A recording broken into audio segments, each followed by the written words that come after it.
ਤੁਹਾਡੇ ਘਰ ਦੇ ਵਿੱਚ ਛਾਪਾ ਪਿਆ, ਗੋਦਾਮ ਦੇ ਵਿੱਚ ਛਾਪਾ ਪਿਆ, ਦਫ਼ਤਰ ਦੇ ਵਿੱਚ ਛਾਪਾ ਪਿਆ, ਨੈਸ਼ਨਲ ਇਨਵੈਸਟੀਗੇਸ਼ਨ ਏਜੰਸੀ ਦੇ ਵੱਲੋਂ ਕਾਰਵਾਈ ਕੀਤੀ ਗਈ ਆ, ਗਲਤੀ ਕਿੱਥੇ ਕਰਤੀ? ਕਿ ਸ਼ਾਇਦ ਇਹ ਉੱਪਰੋਂ ਦੀ ਇੱਦਾਂ ਸੇਵਾ ਦੀ ਭਾਵਨਾ ਰੱਖਦੇ ਨੇ, ਅੰਦਰੋਂ ਪਤਾ ਨਹੀਂ ਕਿਹੜੀਆਂ ਬੰਦੂਕਾਂ ਪਿਸਤੌਲਾਂ ਅਸੀਂ ਰੱਖੀਆਂ ਨੇ। ਸਾਡੇ ਕੋਲੇ ਤੁਹਾਨੂੰ ਕੜਛੀਆਂ, ਭਾਂਡੇ ਤੇ ਕੰਬਲ ਤੇ ਰਾਸ਼ਨ ਦੇ ਕਿੱਟ ਹੀ ਮਿਲਣਗੀਆਂ। ਔਰ ਅਮਰਪ੍ਰੀਤ ਜਲਦੀ ਬਾਹਰ ਨਿਕਲ, ਮੇਰੀ ਫੈਮਿਲੀ ਕਹਿ ਰਹੀ ਹੈ ਕਿ ਉਹ ਫਰੈਸ਼ ਹੋਣ ਗਿਆ ਹੋਇਆ, ਉਹ ਆ ਰਿਹਾ ਬਾਹਰ, ਨਹੀਂ ਜਲਦੀ ਬਾਥਰੂਮ ਦਾ ਦਰਵਾਜ਼ਾ ਖੜਕਾ ਰਹੇ ਨੇ। ਕਿ ਬਹੁਤ ਸਾਰੀਆਂ ਸੰਸਥਾਵਾਂ ਨੇ ਜਿਹੜੀਆਂ ਮਨੁੱਖਤਾ ਦੀ ਸੇਵਾ ਕਰ ਰਹੀਆਂ ਨੇ, ਲੋਕਾਂ ਦੇ ਲਈ ਕੰਮ ਕਰ ਰਹੀਆਂ ਨੇ, ਪਰ ਕੀ ਕਾਰਨ ਹੈ ਹਰ ਵਾਰ ਖਾਲਸਾ ਏਡ ਦੀ ਆਈਡੀਓਲੋਜੀ ਦੇ ਉੱਪਰ ਹੀ ਸਵਾਲ ਖੜੇ ਹੁੰਦੇ ਨੇ? ਕਦੇ ਤਾਂ ਆਪਣੇ ਹੀ ਸਵਾਲ ਖੜੇ ਕਰਦੇ ਨੇ, ਕਦੇ ਬੇਗਾਨੇ ਸਵਾਲ ਖੜੇ ਕਰਦੇ ਨੇ, ਹਮੇਸ਼ਾ ਸਵਾਲਾਂ 'ਚ ਘਿਰੀ ਰਹਿੰਦੀ ਹੈ ਖਾਲਸਾ ਏਡ। ਜੇ ਤੁਸੀਂ ਪਹਿਲਾਂ ਇਹ ਧਾਰ ਕੇ ਆਏ ਹੋ ਕਿ ਇਹ ਸਾਹਮਣੇ ਵਾਲਾ ਚੋਰ ਹੈ, ਤੇ ਤੁਹਾਨੂੰ ਅਸੀਂ ਜਿੰਨੀ ਮਰਜ਼ੀ ਕੋਈ ਸਫਾਈ ਦੇਵਾਂਗੇ, ਤੁਹਾਨੂੰ ਅਸੀਂ ਚੋਰ ਦਿਖਾਂਗੇ। ਕੁਝ ਲੋਕਾਂ ਨੇ ਟਰੋਲ ਵੀ ਬਣਾਇਆ ਕਿ ਹਾਂ ਇਹ ਸੇਵਾ ਕਰਦੇ ਸੀ, ਇਹ ਬਹੁਤ ਆਪਣੇ ਆਪ ਨੂੰ ਕੁਝ ਸਮਝਦੇ ਸੀ, ਇਹਨਾਂ ਤੇ ਰੇਡਾਂ ਵੀ ਪੈਣੀਆਂ ਚਾਹੀਦੀਆਂ। ਸੁਨੀਲ ਜਾਖੜ ਸਾਹਿਬ ਪੰਜਾਬ ਬੀਜੇਪੀ ਦੇ ਪ੍ਰਧਾਨ, ਉਹ ਅਮਿਤ ਸ਼ਾਹ ਜੀ ਨੂੰ ਮਿਲੇ ਫਿਰ ਜੀ, ਜਾਂ ਗੱਲਬਾਤ ਕੀਤੀ ਜੀ। ਉਹਨਾਂ ਨੇ ਕਿਹਾ ਜੀ ਕਿ ਇਹਨਾਂ ਨੇ ਕੰਮ ਬਹੁਤ ਕੀਤੇ ਆ। ਜਦੋਂ ਹੁਣ ਤਾਂ ਤੱਕ ਗੱਲ ਪਹੁੰਚ ਗਈ, ਨੇਤਾਵਾਂ ਤੱਕ ਟੱਲੀਆਂ ਖੜਕੀਆਂ, ਫਿਰ ਥੋੜਾ ਜਿਹਾ ਹੱਥ ਹੌਲਾ ਹੋਇਆ ਕਿ ਨਹੀਂ? ਉਸ ਤੋਂ ਬਾਅਦ ਤੇ ਜਿਵੇਂ ਬੰਦਾ ਬੁੰਦਲਾ ਜਾਂਦਾ ਨਾ, ਇੱਕਦਮ ਕਨਫਿਊਜ਼ ਸੀਗਾ ਕਿ ਸਾਡੇ ਤੇ ਕੀ ਬਣਦਾ ਛਾਪਾ। ਪਰ ਇੰਨਾ ਕੁਝ ਹੋਣ ਦੇ ਬਾਵਜੂਦ, ਇੰਨੇ ਸਵਾਲ ਖੜੇ ਹੋਣ ਦੇ ਬਾਵਜੂਦ ਕਦੇ ਹੌਸਲੇ ਪਸਤ ਨਹੀਂ ਹੋਏ ਵੀ ਛੱਡੋ, ਜੇ ਸਵਾਲ ਹੀ ਹੋਣੇ ਨੇ, ਜੇ ਇੰਨਾ ਲੋਕਾਂ ਨੇ ਉਂਗਲੀਆਂ ਹੀ ਚੁੱਕਣੀਆਂ ਨੇ, ਤਾਂ ਫਿਰ ਛੱਡੋ, ਅਸੀਂ ਸੇਵਾ ਕਰਨੀ ਹੀ ਨਹੀਂ, ਕੋਈ ਹੋਰ ਕੰਮ ਕਰਦੇ। ਜਿਹੜਾ ਉਹ ਅਪਰੋਚ ਸੀ, ਉਸ ਅਪਰੋਚ ਦੇ ਉੱਤੇ ਸਾਨੂੰ ਹਰਟ ਹੋਇਆ ਸੀ ਕਿ ਅਸੀਂ ਕ੍ਰਿਮੀਨਲ ਨਹੀਂ ਆ। ਮੇਰਾ ਬੇਟਾ ਆਇਆ ਤੇ ਪੁਲਿਸ ਵਾਲੇ ਬੈਠੇ ਤੇ ਨਾਲ ਉਹਨੇ ਕਾਰਡ ਚੱਕਿਆ, ਪਾਪਾ ਹੈਪੀ ਬਰਥਡੇ, ਤੇ ਨਾਲ ਕਹਿੰਦਾ ਇਹ ਪੁਲਿਸ ਵਾਲੇ ਕਿਉਂ ਆਏ? ਮੈਂ ਕਿਹਾ ਪੁੱਤਰ ਵਿਸ਼ ਕਰਨ ਆਏ ਨੇ ਮੈਨੂੰ।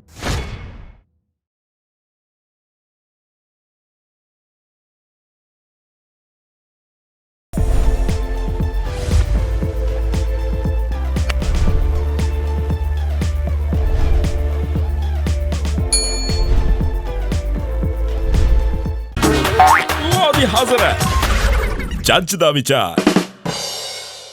ਸਤਿ ਸ਼੍ਰੀ ਅਕਾਲ ਜੀ, ਪ੍ਰਾਈਮ ਏਸ਼ੀਆ ਟੀਵੀ ਤੇ ਤੁਹਾਡਾ ਸਾਰਿਆਂ ਦਾ ਸਵਾਗਤ ਹੈ। ਪ੍ਰੋਗਰਾਮ ਜੱਜ ਦਾ ਵਿਚਾਰ ਲੈ ਕੇ ਅਸੀਂ ਹਰ ਰੋਜ਼ ਦੀ ਤਰ੍ਹਾਂ ਹਾਜ਼ਰ ਹੋ ਗਏ ਹਾਂ। ਮੈਂ ਹਾਂ ਹਰਮਨ ਥਿੰਦ, ਮੇਰੇ ਨਾਲ ਨੇ ਹਰ ਰੋਜ਼ ਦੀ ਤਰ੍ਹਾਂ ਹੀ ਸਵਰਨ ਸਿੰਘ ਟਾਣਾ ਜੀ। ਸਤਿ ਸ਼੍ਰੀ ਅਕਾਲ। ਸਤਿ ਸ਼੍ਰੀ ਅਕਾਲ ਜੀ, ਕੀ ਹਾਲ ਚਾਲ ਨੇ? ਹਰਮਨ ਜੀ ਬਹੁਤ ਵਧੀਆ, ਚੜ੍ਹਦੀ ਕਲਾ, ਜ਼ਿੰਦਾਬਾਦ। ਅੱਜ ਬਹੁਤ ਹੀ ਖਾਸ ਕਿਸ਼ਤ ਲੈ ਕੇ ਆਪਾਂ ਬਿਲਕੁਲ ਜੀ, ਅੱਜ ਅਸੀਂ ਗਾਇਕ, ਗੀਤਕਾਰ, ਸੰਗੀਤਕਾਰ ਜਾਂ ਕਲਾ ਦੀ ਕਿਸੇ ਵੀ ਸਿਨਫ ਨਾਲ ਜੁੜੇ ਹੋਏ ਵਿਅਕਤੀ ਨਾਲ ਗੱਲਬਾਤ ਨਹੀਂ ਕਰਨੀ। ਸਹੀ।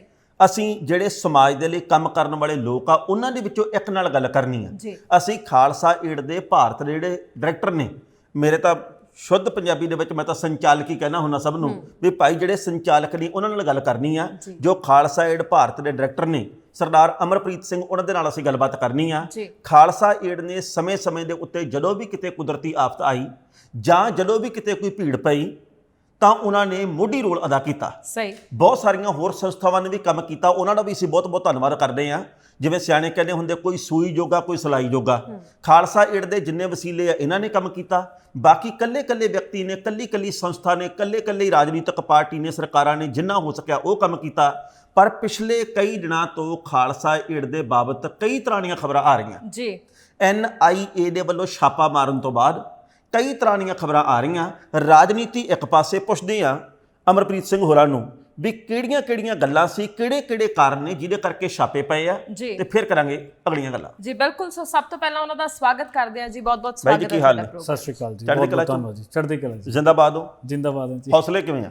ਚੜ੍ਹਦੀ ਕਲਾ ਜੀ, ਚੜ੍ਹਦੀ ਕਲਾ, ਸਭ ਕੁਝ ਆ ਜਾਂਦਾ, ਸਾਰਾ ਕੁਝ ਚੜ੍ਹਦੀ ਕਲਾ, ਮਾਲਕ ਦੀ ਬਹੁਤ ਕਿਰਪਾ ਜੀ।